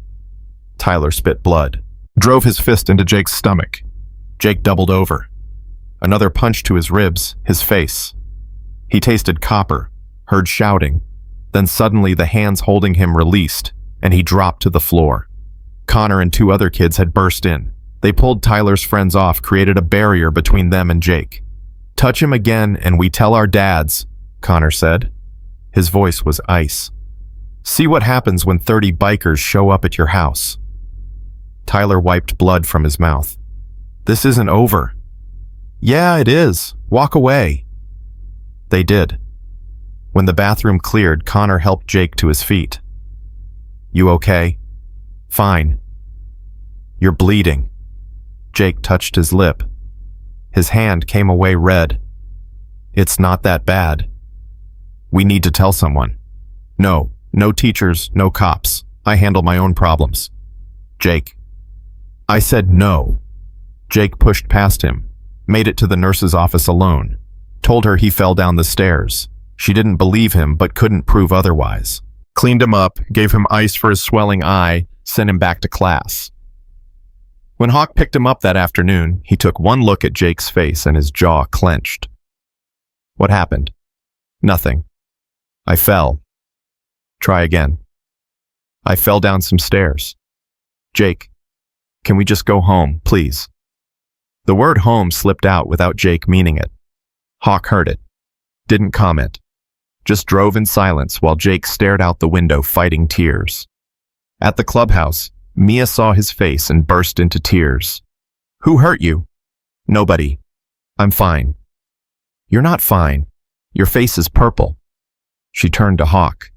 "Daddy, fix him." "I can't fix everything, baby." "Yes, you can. You're the best fixer in the whole world." Jake managed a small smile despite the pain. "It's okay, Mia. It doesn't even hurt." "Liar. You're doing the nice lying again." That evening, Ghost showed up with news. "Talked to Connor. He told me what happened, names and everything." Hawk's expression darkened. "And Tyler Bennett. His dad's a lawyer. Real piece of work. Kid thinks he's untouchable." "He's not." "What are you thinking?" "I'm thinking we pay the Bennett family a visit." "Hawk, we can't." "Watch me." Hawk looked at Jake. "Those boys hurt you. That's not okay. That doesn't happen to our family without consequences." "It's handled," Jake said. "Connor stopped them." "Connor shouldn't have had to stop them. This is my job. Protecting you is my job." "I don't need protecting." "Yes, you do. You're 11 years old and 4 kids jumped you in a bathroom. That's not normal school stuff, Jake. That's assault. If you make a big deal out of this, it'll only get worse. They'll call me a snitch. They'll say I can't fight my own battles. They'll what, beat you up again? Let them try." Hawk's voice was steel. "I'm not letting this go." Jake stood up. His ribs screamed, but he ignored it. "You don't get it. If you show up at that kid's house with your biker friends, I become the kid whose dad fights his battles. I become weak. I become a target." "You're already a target. Then let me handle it my way. Your way got you a black eye and bruised ribs. At least it's my choice. At least I'm fighting my own fights instead of hiding behind you." The words hung between them like a slap. Hawk took a step back. "Is that what you think? That I'm trying to fight your battles because I think you're weak? Aren't you?" "No, I'm fighting your battles because you're my son, and protecting you is what fathers do." "I'm not your son." Mia started crying. Jake hadn't realized she was still in the room. He looked at her tear-streaked face and felt his heart break. "I'm sorry, Mia. I didn't mean to yell. You said you're not Daddy's son, but you are. You're my brother, which makes you Daddy's son. That's how families work." She ran to her room sobbing. Hawk rubbed his face. "You need to understand something, Jake. Being part of this family doesn't mean you're weak. It means you're not alone. There's a difference. In my experience, not being alone just means more people to disappoint. Then your experience has been with the wrong people. Jake's chest was tight. His ribs hurt, his face hurt, his whole body hurt. I'm going to my room. Jake, I need to be alone, please. Hawk let him go, watched him climb the stairs, each step slower than the last. Ghost put his hand on Hawk's shoulder. Give him time. How much time? How long before he trusts that we're not going anywhere? However long it takes. But time was running out, because the next day at school, Tyler was waiting. He cornered Jake in the hallway between second and third period. My dad's a lawyer. I told him I fell, but if you say anything different, he'll destroy you. Understand? Jake didn't respond. Didn't flinch. Just stared until Tyler walked away. At lunch, Connor sat down across from him. My dad wants to talk to yours. About what happened. No. Jake, those guys can't just... I said no, I'm handling it. How about getting beat up again? If I have to. Connor shook his head. You're stubborn, you know that. So I've been told. The guys want to help, we've got your back. I don't need your back. I don't need anyone's back. I've been taking care of myself for 2 years. I can keep doing it. But you don't have to anymore. That's the point. Jake stood up, grabbed his tray. I need to go. He spent the rest of lunch in the library. Ms. Rodriguez, the librarian, noticed his bruised face but didn't ask questions. Just brought him a book about engines and left him alone. After school, instead of waiting for Hawk, Jake walked. He needed space, needed air, needed to think. He ended up at the park where he used to sleep sometimes before he found the alley. The bench near the pond, his old spot. He sat there for an hour, maybe 2, watching ducks, trying to figure out how his life had gotten so complicated. 2 months ago, things were simple. Survive, stay invisible, don't get attached. Now everything was tangled. Hawk wanted to be his father. Mia called him brother. The club treated him like family. And Jake didn't know how to be any of those things. Figured I'd find you here. Jake looked up. Hawk stood a few feet away. Not angry, just tired. How'd you know where I was? Lucky guess. This is where I'd go if I needed to think. Hawk sat down on the bench. You scared Mia. She thought you ran away again. I'm not running. I'm sitting. Fair point. They sat in silence for a minute. Then Hawk said, I talked to Tyler's father. Jake's head snapped around. You what? I called him, told him what his son did, told him if it happens again, I'm pressing charges.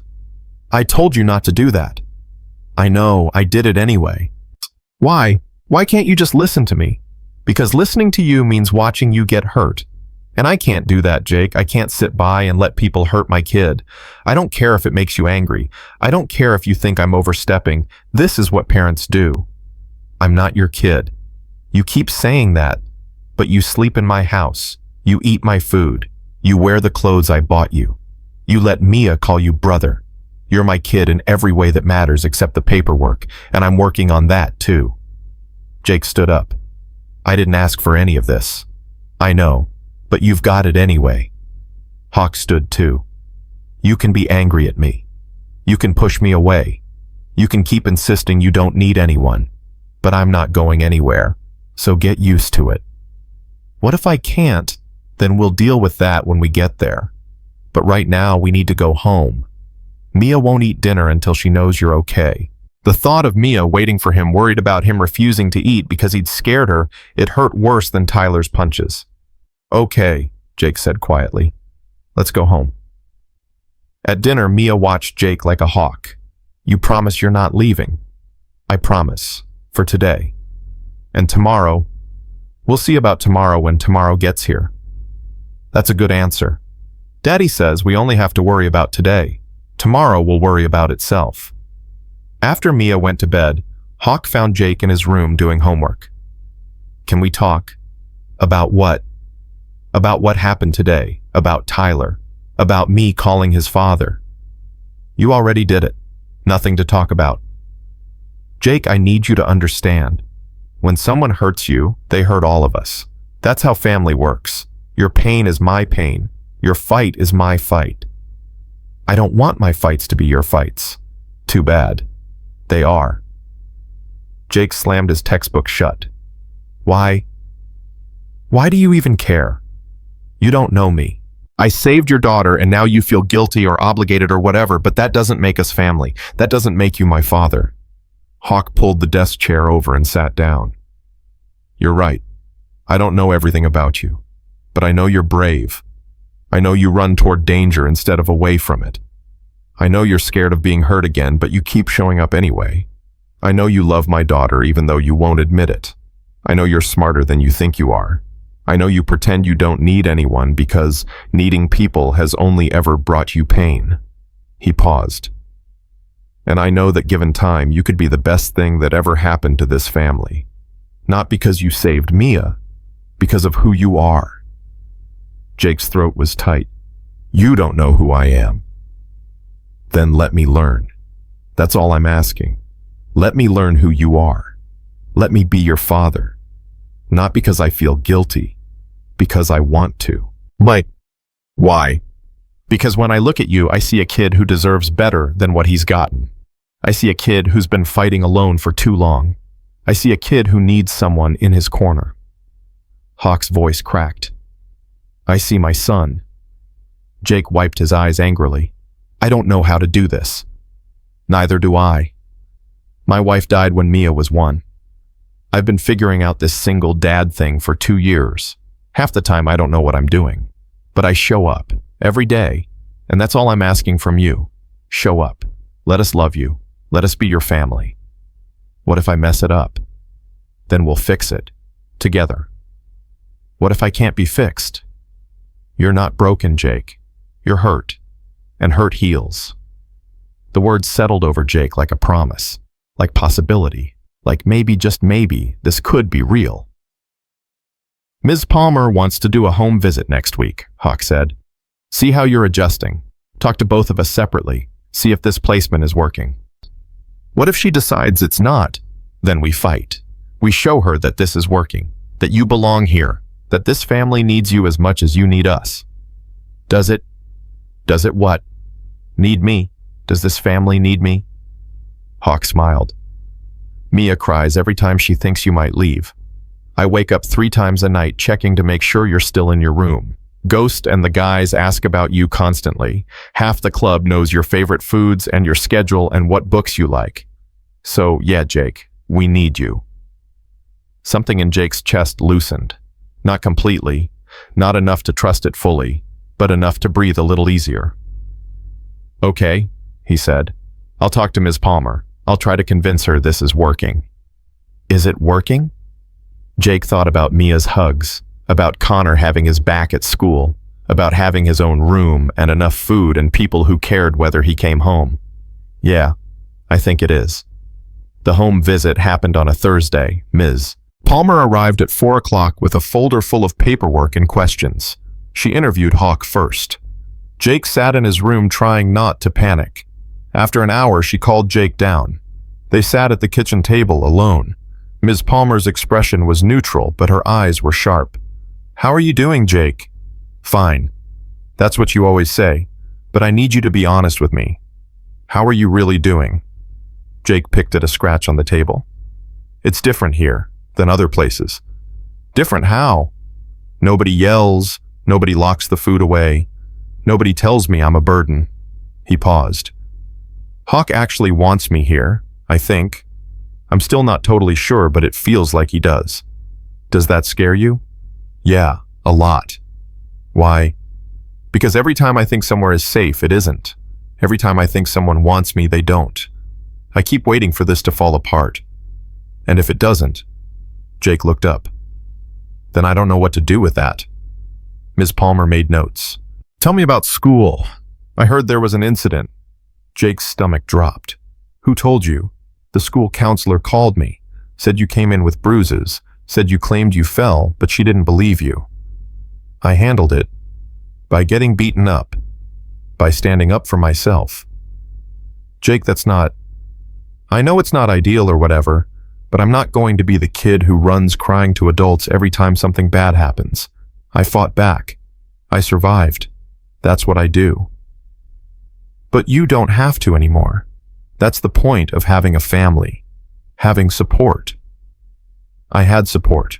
Connor and his friends stopped it. Hawk called the other kid's dad. It's handled. Are you safe at school now? Safe enough. Ms. Palmer was quiet for a long moment. Jake, I need to make a decision about your placement. And to do that, I need to know the truth. Do you want to stay here? The question hung in the air like a test. Jake knew the right answer, knew what he was supposed to say, but the truth was more complicated. I don't know, he admitted. Part of me wants to stay so bad it hurts. But part of me is terrified that if I let myself want it, it'll be taken away, like everything else. That's an honest answer. Is honesty enough? It's a start. She closed her folder. I'm going to recommend that your placement here continues, but with conditions. You need to start counseling, weekly sessions with a therapist who specializes in trauma. You need to work on your trust issues, your fear of abandonment, your fight or flight responses. What if I don't want therapy?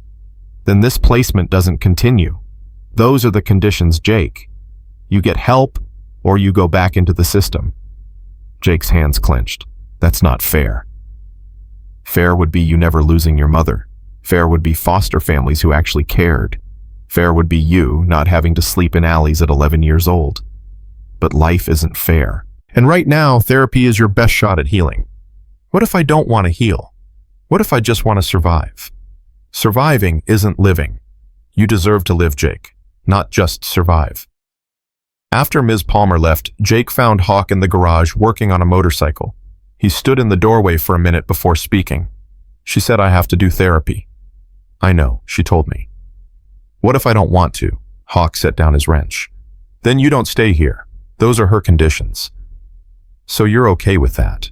With me having to talk to some stranger about my problems, or else I get sent away? No, I'm not okay with it. But I understand it. Jake, you've been through hell, losing your mom, foster care, the streets. That's trauma. Real trauma. And it doesn't just go away because you have a safe place to sleep now. You need help processing it. I'm processing it fine on my own. Are you? Because you still wake up screaming from nightmares. You still flinch when people move too fast. You still hoard food in your backpack like you might not get another meal.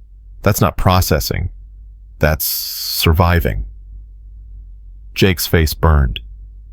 You've been watching me. I'm your father. Of course I've been watching you. Hawk walked over. I check on you every night. I see the nightmares. I see you wake up panicking, checking to make sure you're still here. I see you struggle, and it kills me because I don't know how to fix it. Maybe it can't be fixed. Maybe. But we won't know unless we try. Hawk put his hand on Jake's shoulder. Give therapy a chance. For me. For Mia. For yourself.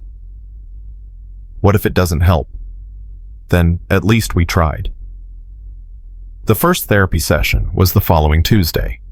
Dr. Sarah Chen was a woman in her 40s with kind eyes and a calm voice. Her office was comfortable. Soft chairs, natural light. Nothing clinical or scary. You must be Jake. I'm Dr. Chen. You can call me Sarah if you're more comfortable with that. Jake sat in the chair farthest from her. I'm here because I have to be, not because I want to be. I understand. A lot of my clients start out that way. I don't need therapy. Maybe not, but you're here anyway. So how about we make the most of it? She settled into her own chair. I'm not going to make you talk about anything you don't want to talk about, but I am going to ask questions. You can answer them or not, your choice. Okay, tell me about your day. The question caught him off guard. What? Your day? What was it like? What did you do? I went to school, came here, that's it. What's school like? It's school, classes, homework, the usual. Do you like it? It's fine. You say that a lot. Fine. What does fine mean to you? Jake shifted in his chair. It means not great, but not terrible. It means survivable. Survivable. That's an interesting word choice. Do you think about survival a lot? I used to, when I was on the streets, now less. What changed? I'm not on the streets anymore. But you're still thinking about survival, just less often. Jake didn't answer. Sarah let the silence sit, Finally, she said, "Jake, I know you don't want to be here, but I want you to know something. This is your space, your time. You can say anything here without judgment. You can be angry or sad or scared or confused. Whatever you're feeling, it's valid." "I'm not feeling anything." "Everyone feels something." "Well, I don't." "Okay." Sarah made a note. "Let's try something different. Tell me about someone who matters to you." "Nobody matters to me." "Nobody. What about Mia?" Jake's jaw tightened. "She's 3. She doesn't know any better." "Know any better about what?" "About me. About who I am. What I am." "And what are you, Jake?" "Nobody. I'm nobody. I'm the kid nobody wanted. The kid who lived in alleys. The kid who—" His voice broke. "I'm the kid whose mom died and left him alone, and now I don't know how to be anything else." Sarah's expression softened. "There it is, the feeling you said you didn't have." Jake wiped his eyes furiously. "I'm done. This session is over. We still have 30 minutes. I don't care. I'm leaving." He stood up. Sarah didn't try to stop him. "Same time next week, Jake. I'll be here whether you come or not." Jake stormed out. Hawk was in the waiting room. He took one look at Jake's face and stood up. "How'd it go?" "I'm not going back." "Jake, I said I'm not going back. She doesn't know me. She doesn't get it. She just wants me to cry and talk about my feelings, and I'm not doing it." "Okay." Jake stopped. "Okay, that's it. You're not going to make me go back. I can't make you do anything. But if you don't go back, you don't stay with me. That's the deal. So I have to choose between therapy and you." "No. You have to choose between running from your pain and facing it. I just happen to be part of the facing it option." Jake wanted to scream, wanted to punch something, wanted to run. But Mia's voice echoed in his head. "You promised you wouldn't leave." "Fine," he said through gritted teeth. "I'll go back, but I'm not talking. I'll sit there for an hour every week and stare at the wall, but I'm not talking." "That's your choice." The second session, Jake did exactly that. Sat in the chair and stared at the wall. Sarah asked questions. He didn't answer. After an hour, she said, "Same time next week." The third session, same thing. But halfway through, Sarah said something that broke through his walls. "Your mother would be proud of you." Jake's head snapped toward her. "What?" "Your mother, Sarah Martinez. I read her obituary, read about how she raised you alone, how much she loved you, how hard she worked to give you a good life." Sarah paused. "She would be proud of the young man you're becoming, proud that you survived, proud that you saved a little girl's life, proud that you're fighting to heal even when it terrifies you. You don't know what she'd be proud of. Maybe not, but I know mothers, and mothers want their children to be happy, to be loved, to have family. You have all that now. You think she wouldn't be proud of that?" Jake's vision blurred. "She'd be disappointed. She'd be ashamed that I ended up on the streets, that I couldn't make it work in foster care, that I'm so messed up I need therapy just to function. Or maybe she'd be heartbroken that her son suffered so much. Maybe she'd be grateful that he finally found people who love him. Maybe she'd want him to let them in." The dam broke. Jake cried, really cried. 2 years of grief and pain and loss pouring out. Sarah handed him tissues and let him cry until there was nothing left. "I miss her," Jake whispered. "I miss her so much, and it never stops hurting." "I know, and it might never completely stop, but it gets easier, with time, with support, with love. What if I don't deserve it?" "Jake, everyone deserves love, especially kids who've lost everything." That night, Jake came home different, quieter, softer. Hawk noticed immediately. "You okay?" "Yeah, I think so." Mia ran up and hugged his legs. "You're home, I drawed you a picture." She showed him a crayon drawing of 3 stick figures, one tall, one small, one tiny.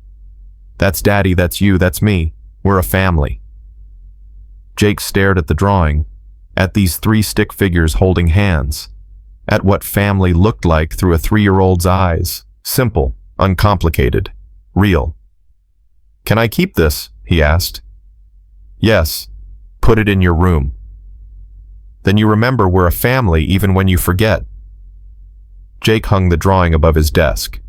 Looked at it before bed that night. 3 stick figures. A family. Maybe Sarah was right. Maybe his mother would be proud. Maybe he did deserve this. Maybe healing was possible. He fell asleep without nightmares for the first time in 2 years. The next morning something felt different. Jake couldn't name it, couldn't explain it. But something had shifted. He went downstairs. Hawk was making breakfast. Mia was singing to her stuffed animals. "Morning," Hawk said. "Morning. Sleep okay?" "Actually, yeah. No nightmares." Hawk smiled. "That's good. Really good." He set a plate in front of Jake. Ms. Palmer called. She's doing her final evaluation next week, deciding whether to approve the long-term placement. Jake's stomach tightened. What happens if she says no? Then we appeal. We fight. We don't give up. But what if fighting isn't enough? Then we fight harder. Hawk sat down across from him. "Jake, I need you to hear me. I'm not giving up on you. I don't care what Ms. Palmer says. I don't care how hard this gets. You're my son. That's not conditional. That's not temporary. That's forever." The word forever echoed. Jake had stopped believing in forever when his mother died. Had stopped believing people stayed. But Hawk kept saying it, kept meaning it, kept showing up. "Okay," Jake said. "Forever." Mia cheered. "Forever and ever and ever. That's even longer than forever." At school that day, Tyler approached Jake in the hallway. But instead of his usual crew, he was alone. He looked uncomfortable. "My dad made me come talk to you." Jake tensed. "Okay." He said, "I have to apologize for jumping you in the bathroom." Tyler's jaw clenched. "So I'm sorry. Or whatever. Or whatever isn't really an apology. It's all you're getting." "Fair enough." Tyler started to walk away, then stopped. "Look, I don't like you, and you probably don't like me. But my dad said if I touch you again, he'll make me join some military school or something. So we're done. Stay out of my way. I'll stay out of yours." "Works for me." Dumpty. It wasn't friendship. Wasn't even really peace. But it was enough. Jake could work with enough. That weekend, the club threw a barbecue. All the members, their families, their kids. Jake had been to a few of these now, but they still felt surreal. All these people who'd accepted him without question, who treated him like he belonged. Connor found him sitting alone watching the kids play. "You good?" "Yeah, just thinking." "About what?" "About how different everything is now. 2 months ago, I was sleeping behind a laundromat. Now I'm at a barbecue with a family. Crazy how fast life changes, right?" "Yeah." "My dad says you're probably going to be official soon, like legally Hawk's kid." "Maybe, if Ms. Palmer approves it." "She will. Anyone can see you belong here." "Can they?" "Dude, you play with Mia every day. You help Hawk in the garage. You come to club events. You're already part of this family. The paperwork is just making it official." That night, after everyone left, Jake helped Hawk clean up. They worked in comfortable silence, throwing away plates, wiping down tables. Mia had fallen asleep on the couch, exhausted from playing. "Thank you," Hawk said suddenly. "For what?" "For staying. For trying. For giving this family a chance." "You're the one who gave me a chance." "No, we gave each other a chance. That's how this works." Hawk tossed the trash bag into the bin. "Ms. Palmer's evaluation is in 3 days. Are you ready?" "I don't know. What if I say the wrong thing?" "There is no wrong thing. Just tell her the truth. Tell her how you're doing, what you want, what scares you. She needs to see the real you. What if the real me isn't enough?" "Jake." Hawk turned to face him. "The real you saved my daughter's life. The real you fights every day to heal from trauma that would break most adults. The real you loves my daughter even though you're terrified of caring about people. The real you is more than enough. You just need to believe it." 3 days later, Ms. Palmer arrived for her final evaluation. She interviewed Hawk. Interviewed Jake. talked to Dr. Chen on the phone, reviewed Jake's school records, spent hours asking questions and making notes. Finally, she sat down with both of them. "I've made my decision." Jake's heart pounded. Hawk reached over and took his hand. A united front, a family. "Based on everything I've seen, I'm approving the long-term placement. Jake will remain in your custody, Mr. Brennan, with the intention of moving toward adoption when appropriate." Jake couldn't breathe, couldn't think, couldn't process. Hawk squeezed his hand. "However," Ms. Palmer continued, "there are conditions. Jake continues therapy weekly. He maintains his school attendance and grades. He has monthly check-ins with me for the next 6 months. And if at any point I feel this placement is detrimental to his well-being, I reserve the right to reassess." "Understood," Hawk said. His voice was thick with emotion. Ms. Palmer looked at Jake. "How do you feel about this?" Jake's throat was too tight to speak. He managed one word. "Good. Just good. Really good. Really, really good," she smiled. "Then I'll see you next month for our check-in. Congratulations, Jake. You've got yourself a family." After she left, Jake and Hawk just sat there. Mia came running in. "What happened? Is Jake staying?" "Yeah, baby," Hawk said. "Jake's staying. Forever. Forever." Mia launched herself at Jake. He caught her, held her tight, and let himself believe it. Let himself believe in forever. In family, in home. That night, lying in his bed, in his room, in his house with his family, Jake thought about his mother. Hoped she could see him now. Hoped she knew he was okay. Hoped she was proud. "I found them, Mom," he whispered. "I found a family. I think you'd like them." Outside his door, Hawk stood listening. Wiped his eyes.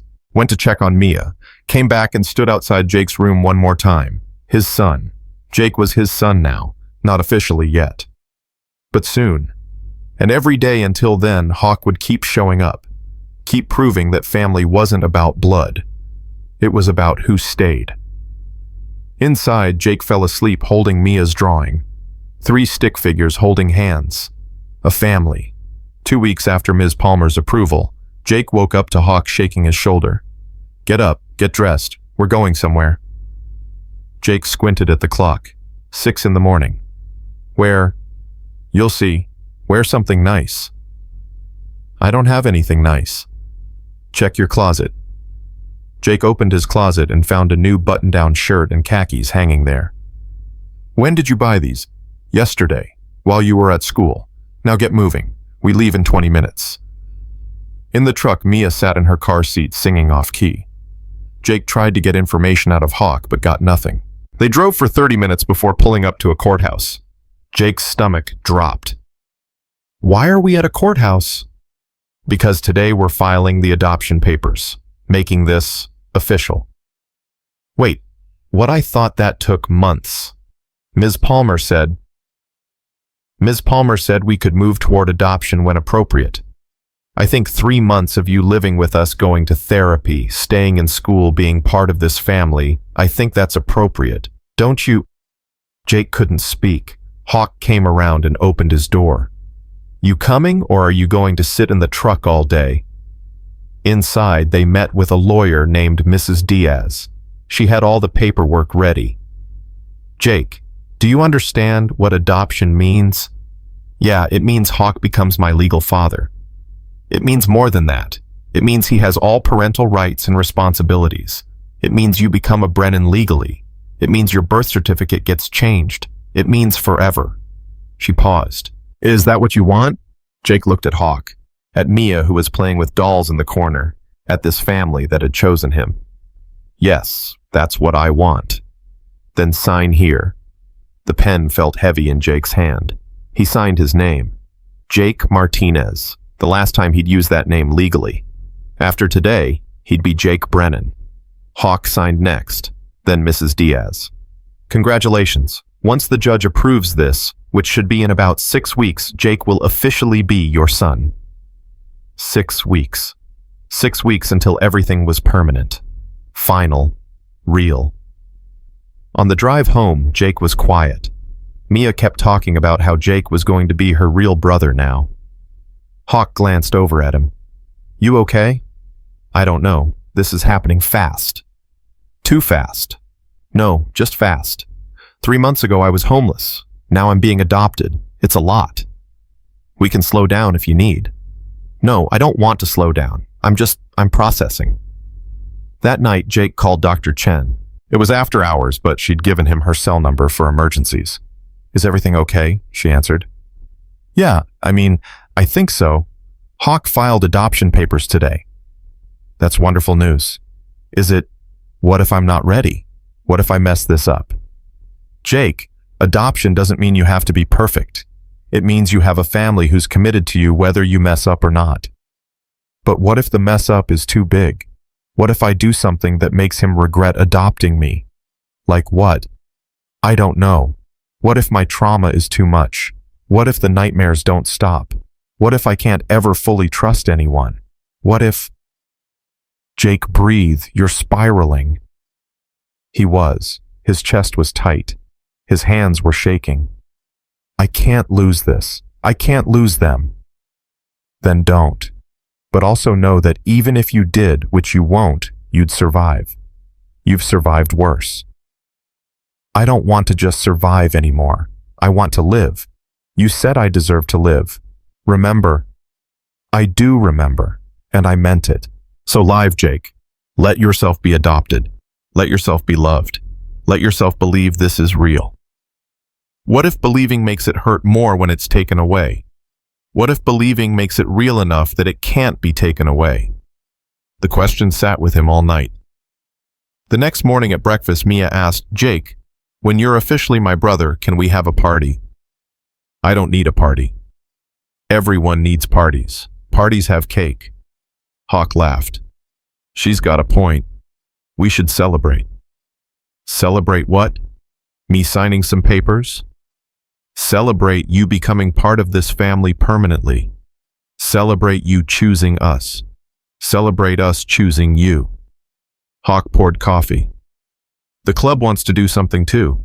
Throw a big event, invite everyone." "That's too much." "Nothing's too much for family." At school, word had spread. Connor found Jake at lunch. "Dude, my dad told me, you're getting adopted. In 6 weeks. Maybe, if the judge approves it." "That's awesome. Why don't you seem happy?" "I am happy. I think." "You think?" Jake pushed his food around his plate. "It's complicated. Part of me is excited. Part of me is terrified.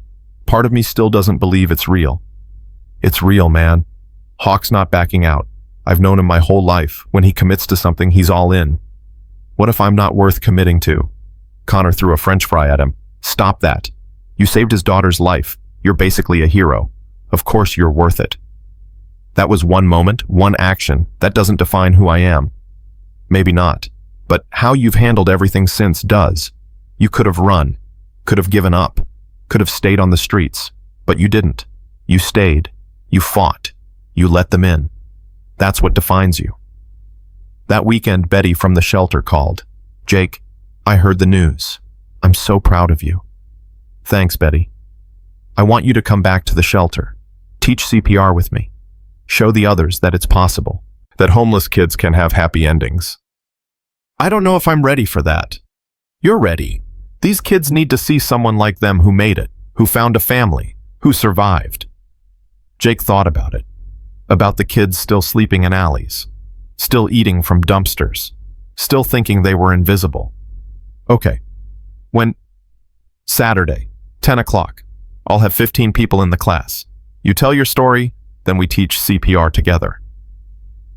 Saturday came fast. Jake stood in front of 15 faces that looked exactly like his had 3 months ago. Weary, hopeless, resigned to survival instead of living. "My name is Jake. 3 months ago I was living behind a laundromat, sleeping on cardboard, eating from dumpsters. I came to Betty's CPR class because I wanted to be useful, wanted to matter. I never thought I'd actually use what I learned." He paused. "Then a 3-year-old girl fell off her bike and stopped breathing, and everything Betty taught me came back. I did CPR. I saved her life, and her father, the president of the Hells Angels, he saved mine. A woman in the back raised her hand. How? He saw me, really saw me, not as a homeless kid, not as a problem, as a person, as someone worth saving. And he didn't just help me once. He kept helping, kept showing up, kept proving that family isn't about blood, it's about who stays. A teenage boy spoke up. What's the catch? The catch. Yeah, nobody helps for free. What did he want from you? Jake understood the question. He'd asked it himself 100 times. He wanted me to let him love me. That's it. That's the only catch. He wanted me to be his son, to be part of his family, to stop running long enough to heal. And you just believed him. No, I didn't believe him at all. I kept waiting for the trap, kept trying to leave. But he kept showing up. And eventually I realized the trap wasn't that he'd hurt me.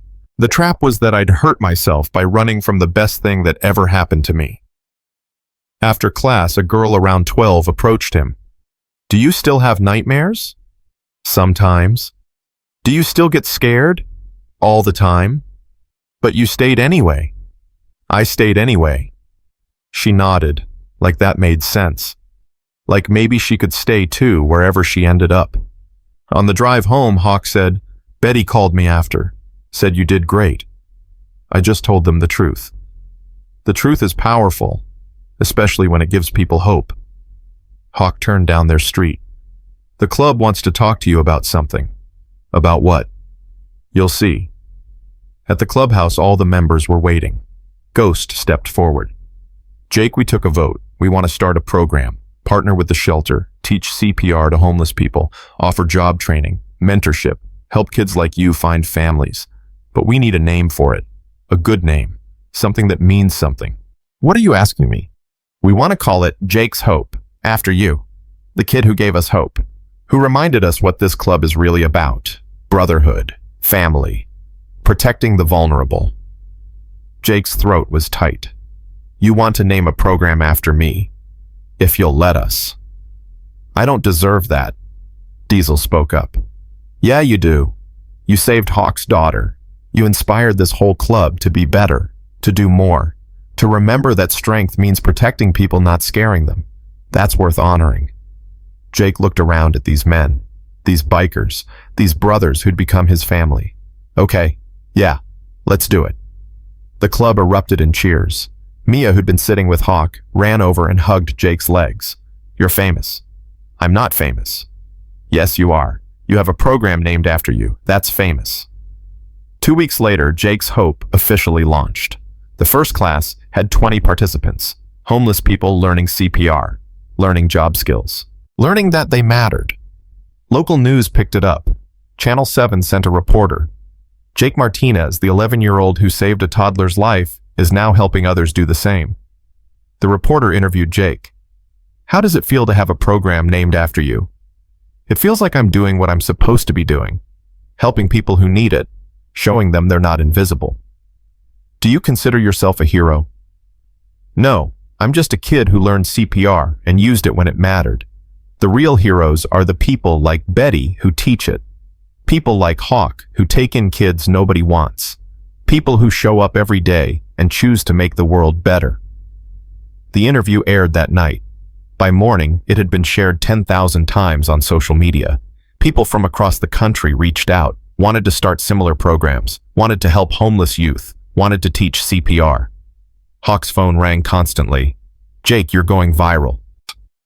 What does that mean? It means people care. It means your story is inspiring people to take action. It means you're changing lives without even trying. At school on Monday, everyone knew. Teachers congratulated him. Students who'd never spoken to him before wanted to talk. Tyler even nodded at him in the hallway. Not friendly, but respectful. Connor was thrilled. Dude, you're like a celebrity now. I don't want to be a celebrity. I just want to be normal. Too late. You saved a kid's life and started a movement. Normal is off the table. That afternoon, Ms. Palmer showed up for her monthly check-in. She sat down with Jake and Hawk. I saw the news, saw the interview. Jake tensed. Is that a problem? No, it's remarkable, but I need to make sure all this attention isn't overwhelming you, that you're still focusing on your healing. I am. I'm still doing therapy, still going to school, still doing everything I'm supposed to do. And how are you handling the pressure? What pressure? The pressure of being seen as a hero, of having expectations placed on you, of people thinking you have all the answers. Jake thought about it. I don't have all the answers. I'm just a kid who got lucky, who found a family when I needed one, who learned CPR at the right time. That's not heroic. That's just life. Ms. Palmer smiled. That's a very mature perspective. I'm impressed. She turned to Hawk. The adoption hearing is in 4 weeks. Are you both ready? Yes, Hawk said immediately. Jake hesitated. What happens at the hearing? You both go before a judge. The judge asks questions, reviews the case, makes a decision. If everything goes well, you walk out legally, father and son. And if it doesn't go well, then we appeal. But I don't anticipate any problems. You've met all the requirements. You're thriving in this placement. The judge will see that. 4 weeks. 4 weeks until Jake Brennan became official. That night, Jake couldn't sleep. He went downstairs and found Hawk on the couch watching TV. Can't sleep, Hawk asked. Too much in my head. Want to talk about it? Jake sat down. What if the judge says no? Why would the judge say no? I don't know. What if they think I'm too damaged? What if they think you're too young to adopt? What if they think a motorcycle club isn't a good environment for a kid? Then they'd be wrong, and we'd fight it. But what if fighting isn't enough? Hawk turned off the TV, faced Jake directly. Listen to me. In 4 weeks, we go before that judge, and that judge is going to see a kid who's overcome incredible trauma, who's thriving in school, who's helping others, who's found a family that loves him. They're going to see a father who's committed to his son, who's provided stability and support, who's done everything right. And they're going to approve this adoption. I'm sure of it. But you can't guarantee it. No, I can't. Life doesn't come with guarantees. But I can guarantee that whether that judge says yes or no, I'm your father. Legally or not. Paperwork or not. You're my son. That's not changing. The words settled over Jake like a promise. Like truth. Like maybe, just maybe, everything would be okay. The next 3 weeks passed in a blur. School, therapy, Jake's hope classes, interview requests that Hawk screened carefully, only accepting the ones that felt right. Jake's story kept spreading. Motorcycle clubs in other states reached out, wanted to know how to start similar programs, wanted to help homeless youth in their communities. Ghost handled most of the logistics. Kid, you've started something big. There are clubs in Texas, Arizona, Oregon, all wanting to do what we're doing, all because of you. It's not because of me, it's because people care. People always cared. You just gave them a reason to act. 1 week before the hearing, Jake's school counselor called him into her office. Jake, I wanted to talk to you about next year. You'll be in 7th grade. I've been reviewing your grades and they're excellent. I think you should consider applying for the gifted program. The what? The gifted program. Advanced classes, more challenging coursework. You're smart, Jake. Really smart. You should be in classes that challenge you.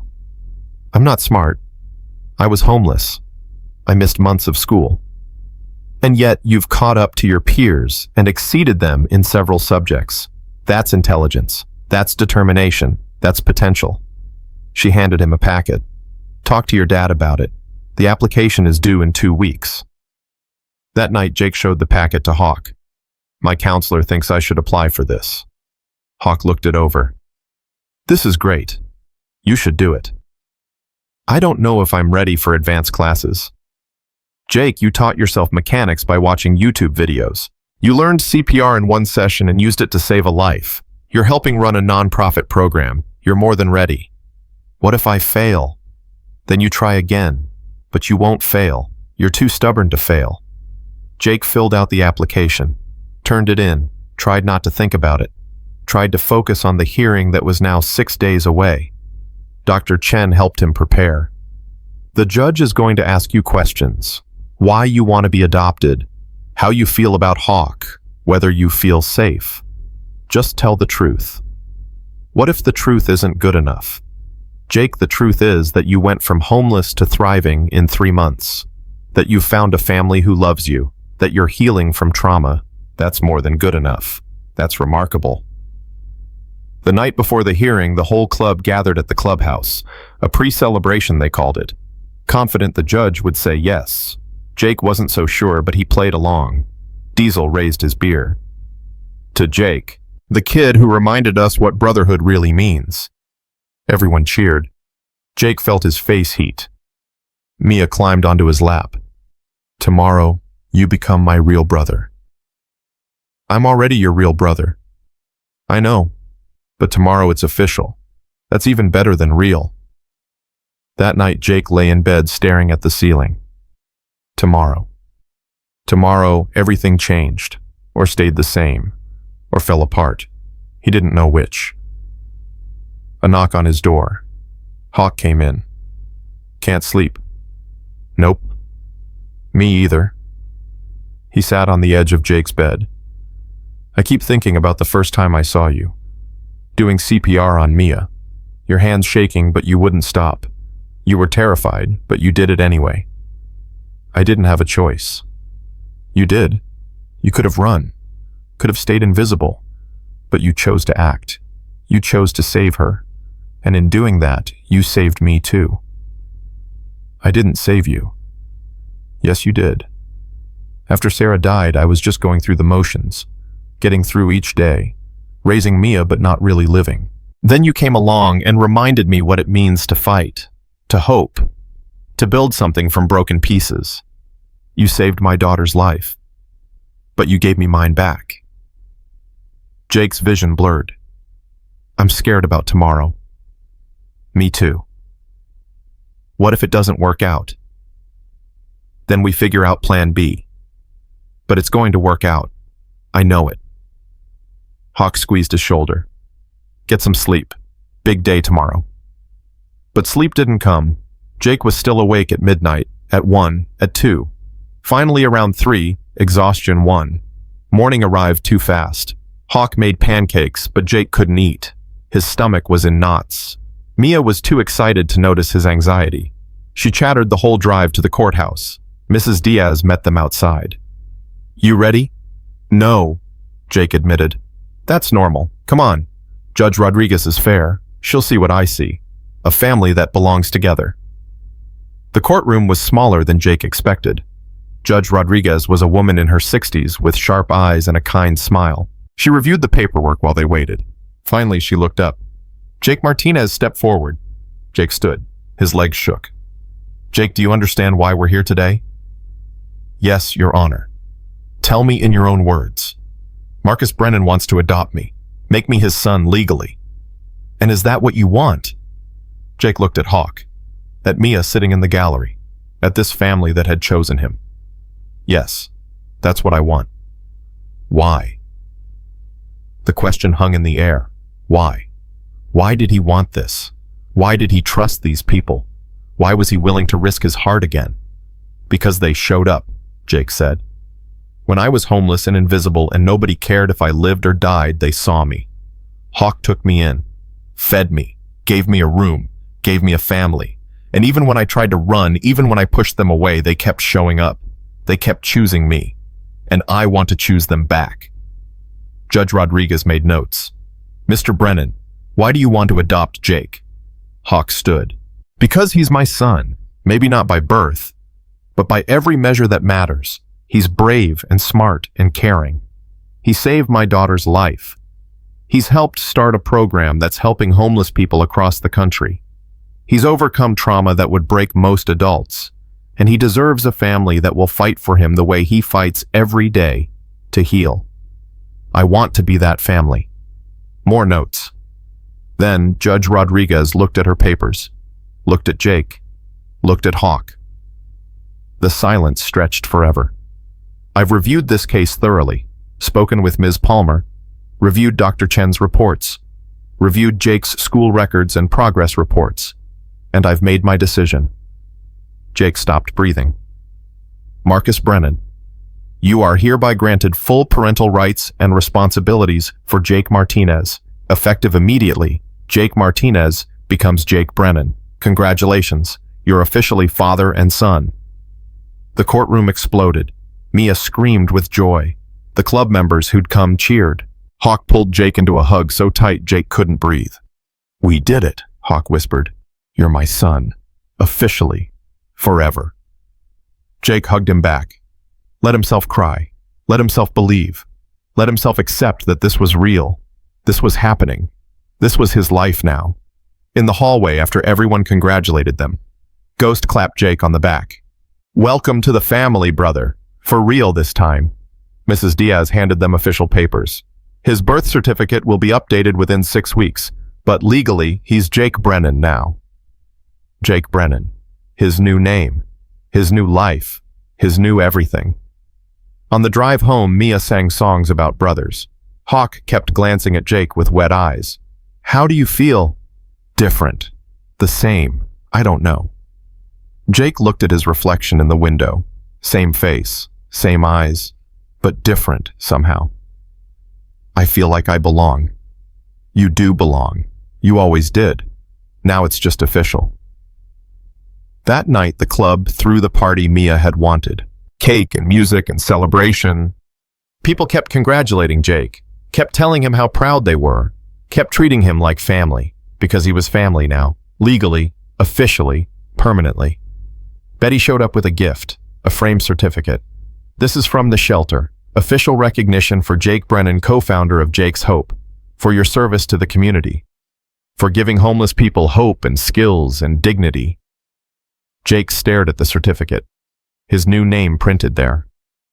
Jake Brennan. Thank you, Betty, for everything, for teaching me CPR, for believing in me. You did the hard part, honey. You showed up. You learned. You used it when it mattered. That's all you. Later, when the party wound down and people started leaving, Jake found himself alone on the porch.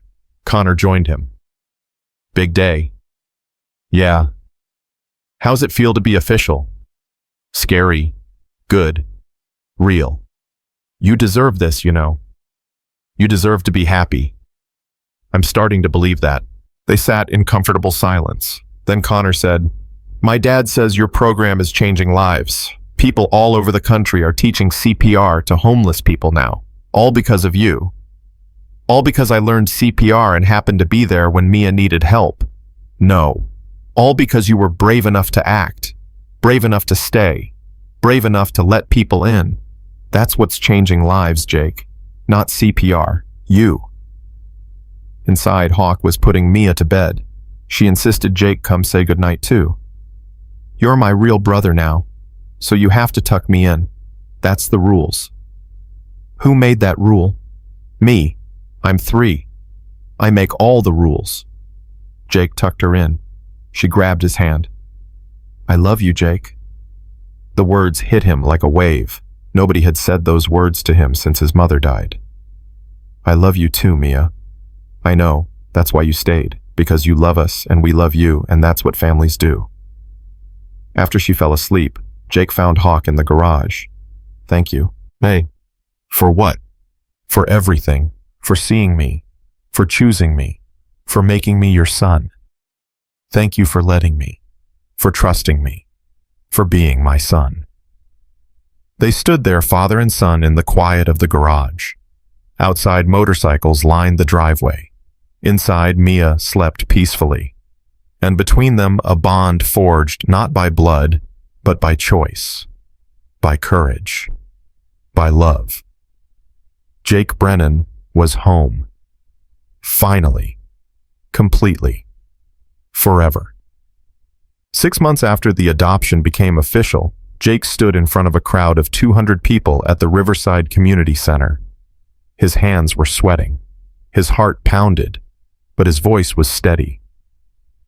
My name is Jake Brennan. A year ago, I was sleeping behind a laundromat. Today I'm standing here because someone saw me when I was invisible. Because someone chose me when nobody wanted me. Because CPR training saved a life and that life saved mine back. The audience applauded. Jake saw Hawk in the front row holding Mia. Saw Betty standing with 15 graduates of Jake's Hope. Saw Ghost and the entire club chapter filling half the auditorium. Jake's Hope has taught CPR to over 300 people in 6 months. Homeless individuals, foster kids, people society overlooks. And last week, one of our graduates, a 17-year-old named Marcus, who's been homeless for 2 years, he used CPR to save a man having a heart attack at a bus stop. The paramedics said, without Marcus's intervention, that man would have died. More applause. Jake found Marcus in the crowd. The teenager nodded at him. Recognition between two people who understood what it meant to matter.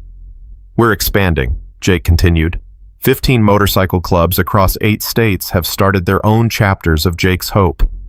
We're teaching thousands of people, giving them skills, giving them purpose, giving them hope. He paused. But this isn't about me. This is about what happens when people decide the invisible deserve to be seen. When strength means protecting instead of threatening. When brotherhood beats blood every single time. The standing ovation lasted 3 minutes. When Jake stepped off the stage, a reporter from the LA Times was waiting. Jake, can I ask you a few questions? Sure. How does it feel to know your story has inspired a national movement? It feels like I'm doing what I'm supposed to be doing. My mom always told me to help people. I think she'd be proud.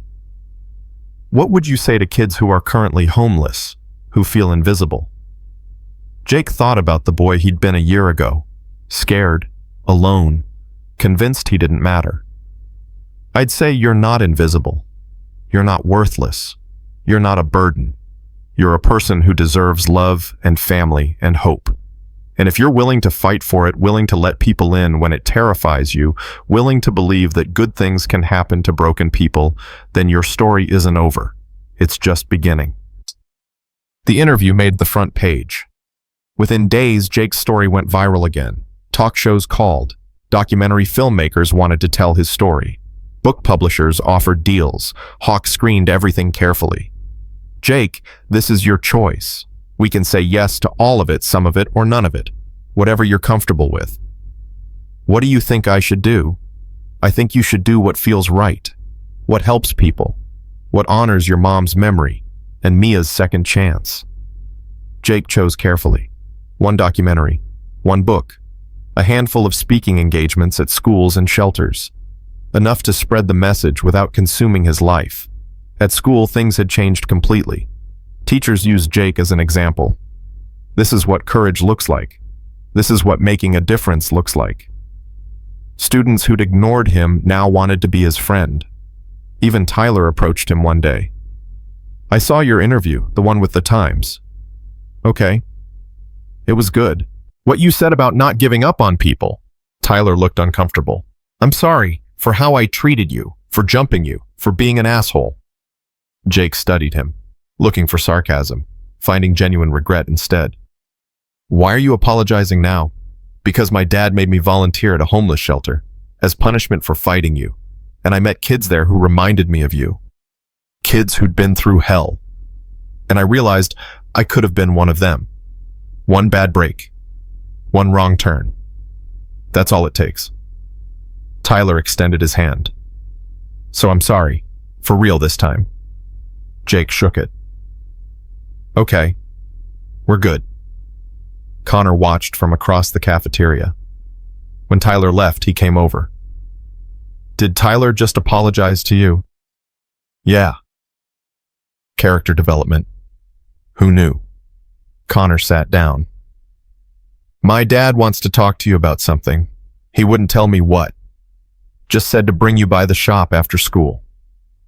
At the motorcycle repair shop, Chains was waiting with Ghost and Diesel. Jake, sit down. We've got a proposition for you. What kind of proposition? We want to expand Jake's Hope beyond CPR. Add job training. GED programs. Interview prep. Life skills. Help homeless people get off the streets permanently. Chains leaned forward. But to do that, we need funding. Real funding. We want to apply for grants, partner with the city, maybe even go statewide. And to make that happen, we need a spokesperson, a face for the program. You want me to be the face? You already are the face. We're just making it official. I'm 12. You're 12 and you've done more good than most adults do in a lifetime. Age doesn't matter. Impact does. Jake looked at each of them, these men who'd become his uncles, his brothers, his family. What would I have to do? Interviews, fundraisers, meeting with potential donors, telling your story over and over. Ghost added, "We know it's a lot to ask, but you've got something special, kid. People listen to you. They believe you. That's powerful.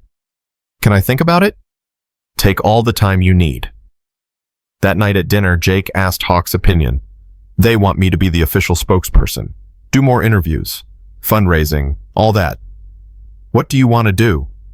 "I don't know. Part of me wants to help. Part of me just wants to be a normal kid." "You're not a normal kid. You never will be. You saved a life, started a movement, changed the world. Normal left the building a long time ago." "Is that bad?" "No, it's extraordinary. But it comes with responsibility, with pressure, with people expecting things from you." Hawk set down his fork. "Here's my advice. Do what serves you, not what serves the program. If being the spokesperson helps you heal, helps you grow, helps you honor your mom's memory, do it. If it drains you, stresses you, makes you feel like you're performing instead of living, don't. The program will be fine either way, but you only get one childhood. Don't sacrifice it unless it's worth it." Jake thought about that for 3 days. Thought about the kids still sleeping in alleys, the ones who felt invisible, the ones who needed to know someone cared. He called Chains. "I'll do it. Be the spokesperson, but on one condition." "What's that?" "I don't do it alone. Other Jake's Hope graduates speak too. Marcus, the woman who saved her neighbor, the veteran who used CPR on his buddy. I'm not special. We all are. That's the message." Deal. The fundraising campaign launched 2 weeks later. Jake and 5 other graduates traveled to Sacramento to meet with state legislators. A senator named Williams listened to their stories. "You're telling me that teaching CPR to homeless populations has resulted in 17 lives saved in 6 months?" "Yes, sir," Jake said. 17 documented saves. Probably more we don't know about. "And this program cost how much to run?" Chains handed him a budget. $30,000 per chapter annually. Covers instructors' equipment, facility, rental, outreach. Senator Williams reviewed the numbers. "This is remarkable, cost-effective, measurable impact, community-driven." He looked at Jake. "Son, how old are you?" 12. 12 years old and you're running a statewide initiative. What do you want to be when you grow up?" Jake hadn't thought that far ahead. "I don't know. Maybe a paramedic. Someone who saves lives professionally." "I think you're already doing that." Williams stood. "I'm going to sponsor legislation. Require all homeless shelters receiving state funding to provide CPR training. Call it the Jake Brennan Act." Jake's jaw dropped. "You want to name a law after me?" "I want to institutionalize what you started. Make sure it continues long after you've moved on to your next world-changing project."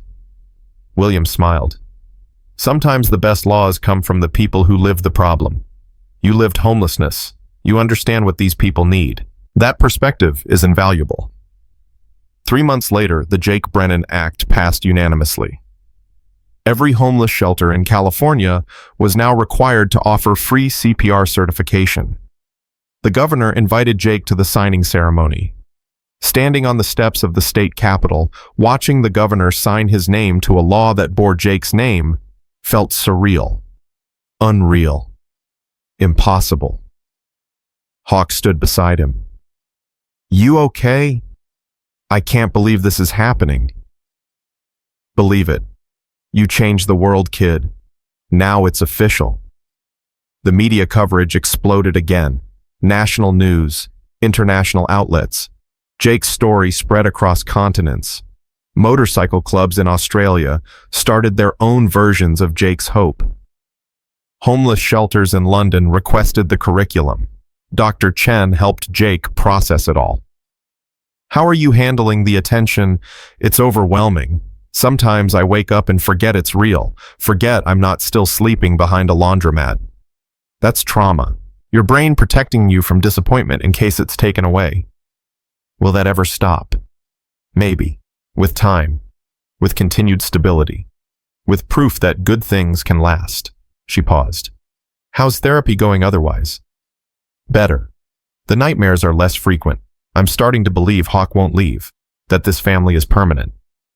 That's growth, Jake. Real growth. At school, Jake's teacher announced he'd been accepted into the gifted program. Starting next semester, you'll be in advanced classes. Congratulations. Connor high-fived him. Told you were smart. I'm not smart. I just work hard. Same thing. That night, Mia insisted on a celebration dinner. Jake's a genius now, we need cake. I'm not a genius. Yes, you are. You help people, and you have laws named after you, and you're my brother. That's genius. Hawk laughed. Can't argue with that logic. At dinner, Mia asked, Jake, when you're famous, will you still play with me? I'm not famous. Everyone knows who you are. That's famous. Mia, I'll always play with you. Being on TV doesn't change that. Promise? Promise. She seemed satisfied, went back to eating her spaghetti, but Hawk caught Jake's eye. A silent question. Are you okay with all this? Jake nodded. He was okay. More than okay. He was happy. 2 weeks before Jake's 13th birthday, something unexpected happened. A woman showed up at the clubhouse asking to speak with Jake. Her name was Maria Santos. She was a social worker from San Francisco. Jake, I've been following your story. Jake's Hope, the legislation, everything you've accomplished. She pulled out a file. I have a case I think you should know about. A 10-year-old boy named David. He's been in foster care for 3 years. 5 different placements. Nobody wants him long-term because he has behavioral issues stemming from trauma. Why are you telling me this? Because I think you could help him. Talk to him. Show him that it's possible to heal. That family can happen even when you think it can't. Jake looked at Hawk. What do you think? I think if you want to meet this kid, we meet this kid. David Rodriguez arrived the next Saturday. Small for 10, wary eyes, defensive posture. Jake recognized everything about him because he'd been him a year ago. Hey David, I'm Jake. I know who you are. Everyone knows who you are. Want to see the garage? We've got some cool bikes. David shrugged, followed Jake outside. They walked through the garage in silence. Finally, David said, They told me you were homeless. I was, for 6 months. Did it suck? Yeah, it really sucked. They told me you got adopted by bikers. Yeah, by Hawk. He's my dad now. How long did it take before you trusted him? Jake thought about it. Honestly, I'm still working on it. Some days I trust completely. Some days I wait for him to change his mind. But it gets easier. Does it? Yeah. When people show up every day, when they prove they're not leaving, when they choose you over and over, it gets easier to believe it's real. David kicked at the concrete. I've been in 5 homes. Everyone says they want me, then they don't, then they send me back. That's not your fault. How do you know? Because it happened to me too. 3 foster homes before the streets. And I thought I was the problem. Thought I was unlovable. But I wasn't. The problem was the adults who couldn't see past their own limitations to the kid who needed them. David looked up, met Jake's eyes. Do you think I'll ever get adopted? Yeah, I do. But you have to let people in. I know it's scary. I know you want to protect yourself. But sometimes protecting yourself means pushing away the people who want to help. What if I let them in and they leave anyway? Then you survived them leaving, just like you survived everything else. But what if they don't leave? What if they stay? David didn't answer, just looked at the motorcycles like they held the secrets of the universe. That night, Maria called Hawk. David hasn't stopped talking about Jake. He wants to know if he can come back. Anytime. Jake's good with kids who've been through hell. Takes one to know one. Over the next month, David visited every weekend. Jake taught him about motorcycles, played video games with him and Mia, showed him that family could be loud and chaotic and safe all at once. "Jake, can I ask you something?" David said one day. "Sure." "Do you still miss your mom?" The question hit hard. Every day. Does it get better? It gets different, less sharp, more like an ache instead of a stab. And I talk to her sometimes. Tell her about my life, about Hawk and Mia, about everything that's happened. I think she hears me. Do you think my mom hears me? Jake knew David's mom had died of an overdose, knew that pain was complicated, layered with grief and anger and loss. "Yeah, I think she does. And I think she wants you to be happy, to find a family, to heal." "I don't know if I can heal." "I didn't either. But I'm trying. And trying is all you can do." 3 weeks later, Maria called with news. A couple in San Francisco wanted to meet David. They were experienced foster parents, had adopted 2 other kids from the system, were willing to work through David's trauma. "Will you come with me?" David asked Jake. "To meet them." Jake looked at Hawk. "Can we?" "Of course." The meeting was at a park in San Francisco. The couple, Robert and Susan Chen, were in their 40s. Warm smiles, patient energy. They talked to David about their family, their other kids, their home. David was quiet, guarded. Then Susan said, "We heard about your friend Jake, about everything he's accomplished, about how he went from homeless to changing the world. That takes courage. We think you have that same courage. We'd like to help you find it." David looked at Jake. A silent question. "Is this real?" Jake nodded. "It's real. Try." 2 months later, David was placed with the Chens. The first month was rough. David tested boundaries, pushed them away, waited for rejection. But they kept showing up, kept choosing him, kept proving family was real. Jake visited twice, saw David starting to relax, starting to believe, starting to heal. "Thank you," David said during the second visit, "for showing me it's possible. You did the hard part. You stayed. You tried. So did you."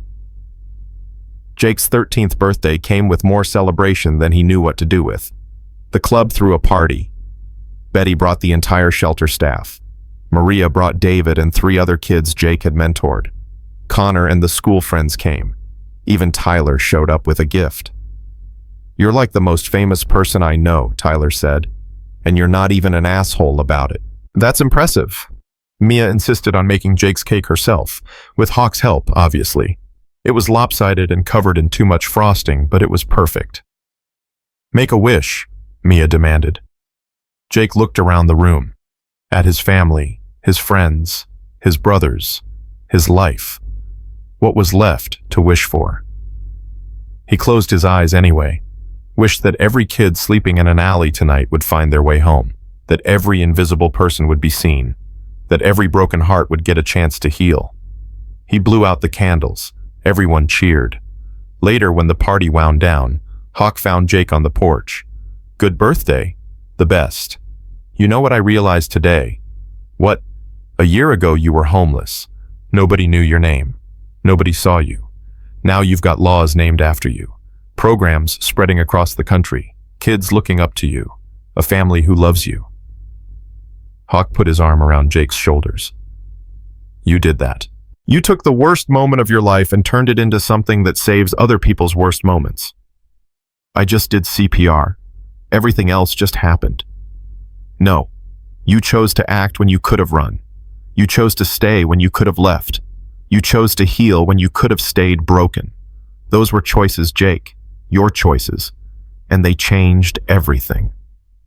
Inside, Mia was showing David her room, telling him about her stuffed animals, about her brother Jake, who saved her life, about how families choose each other.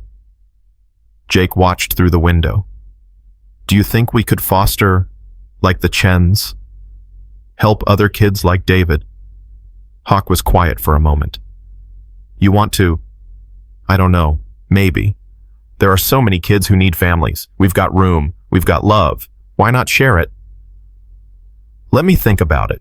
Talk to Ms. Palmer. See what's possible. Hawk smiled. But yeah, I think we could do that. Help other kids find what you found. Duh.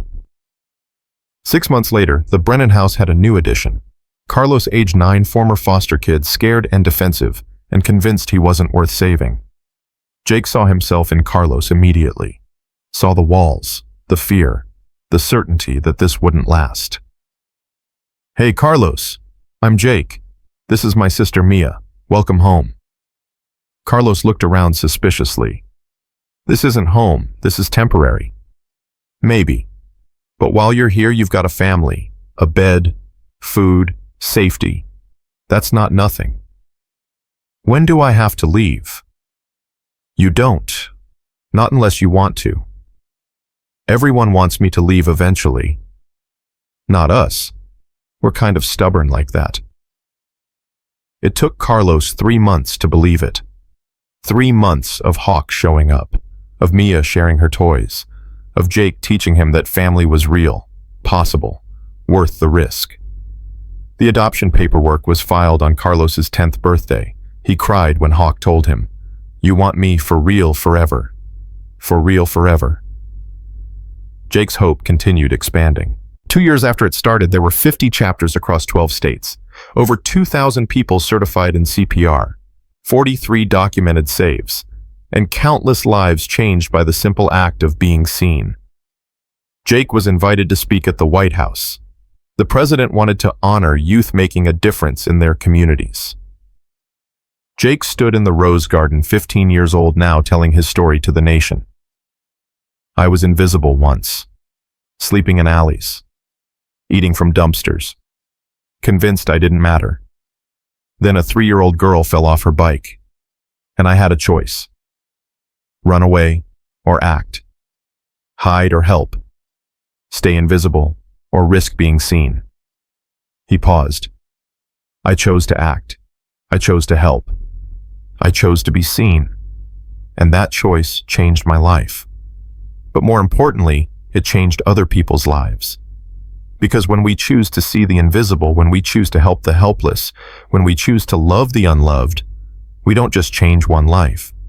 We change all the lives that person will touch. We create ripples that spread farther than we can imagine. The president shook his hand.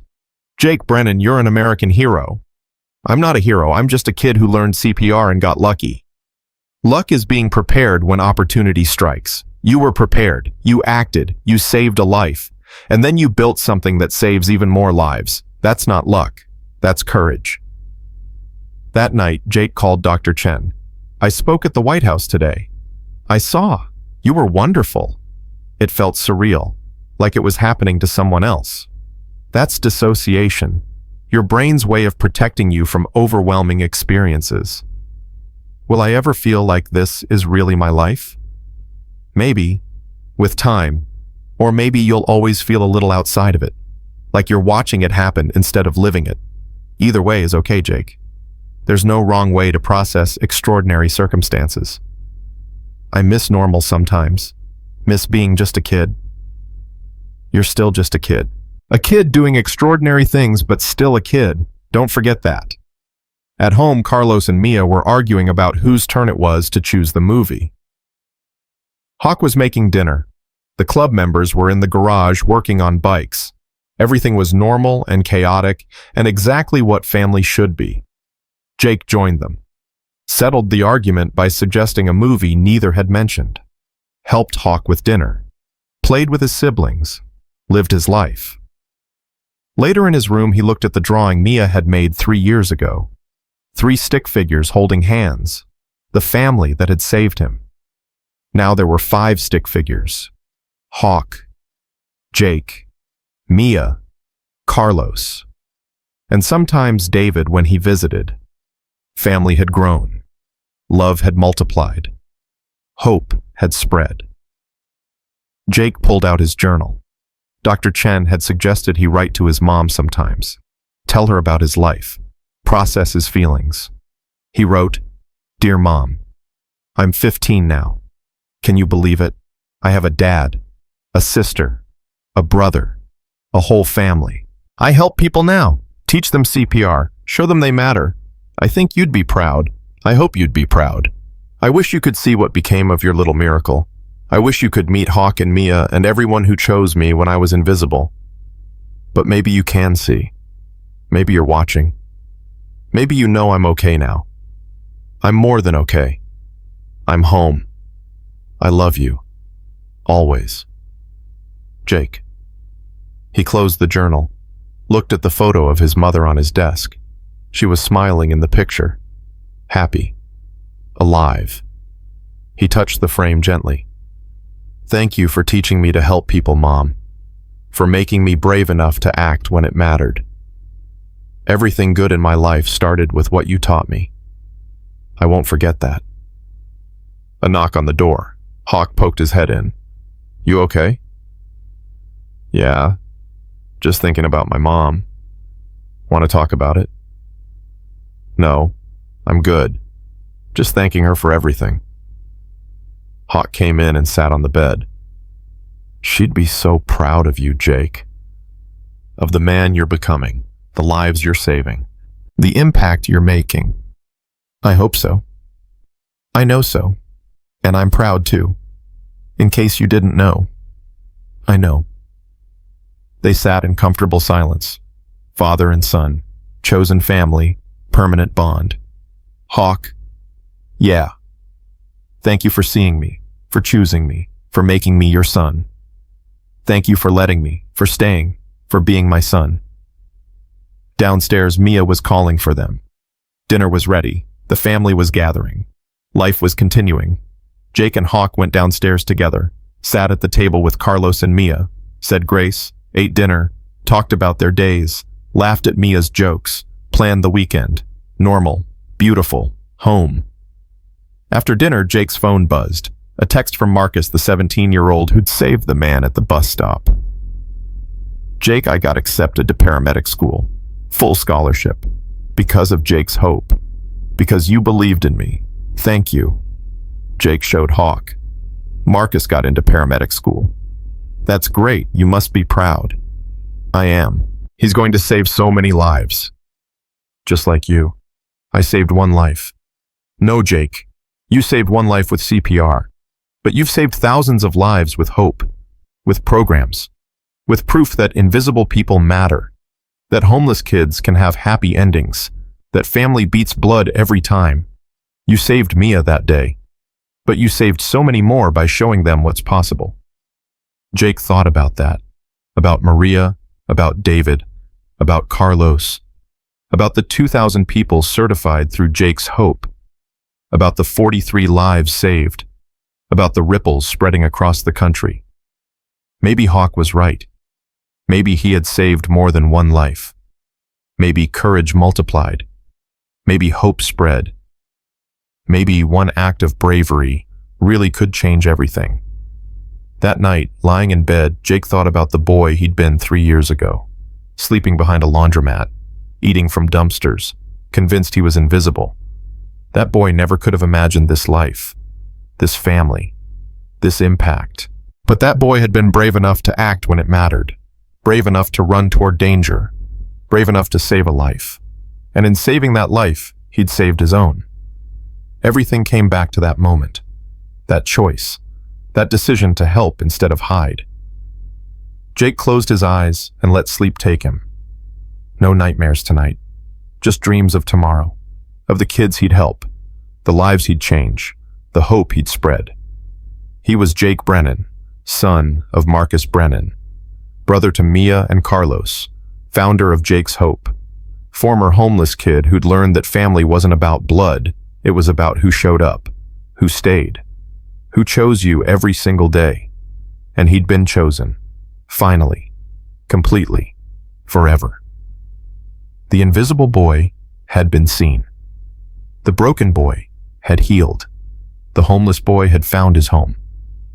And now he spent his days making sure other invisible kids knew they could be seen too, that broken hearts could heal. That home was possible for everyone brave enough to believe. Because courage didn't require resources, it didn't require money or power or privilege.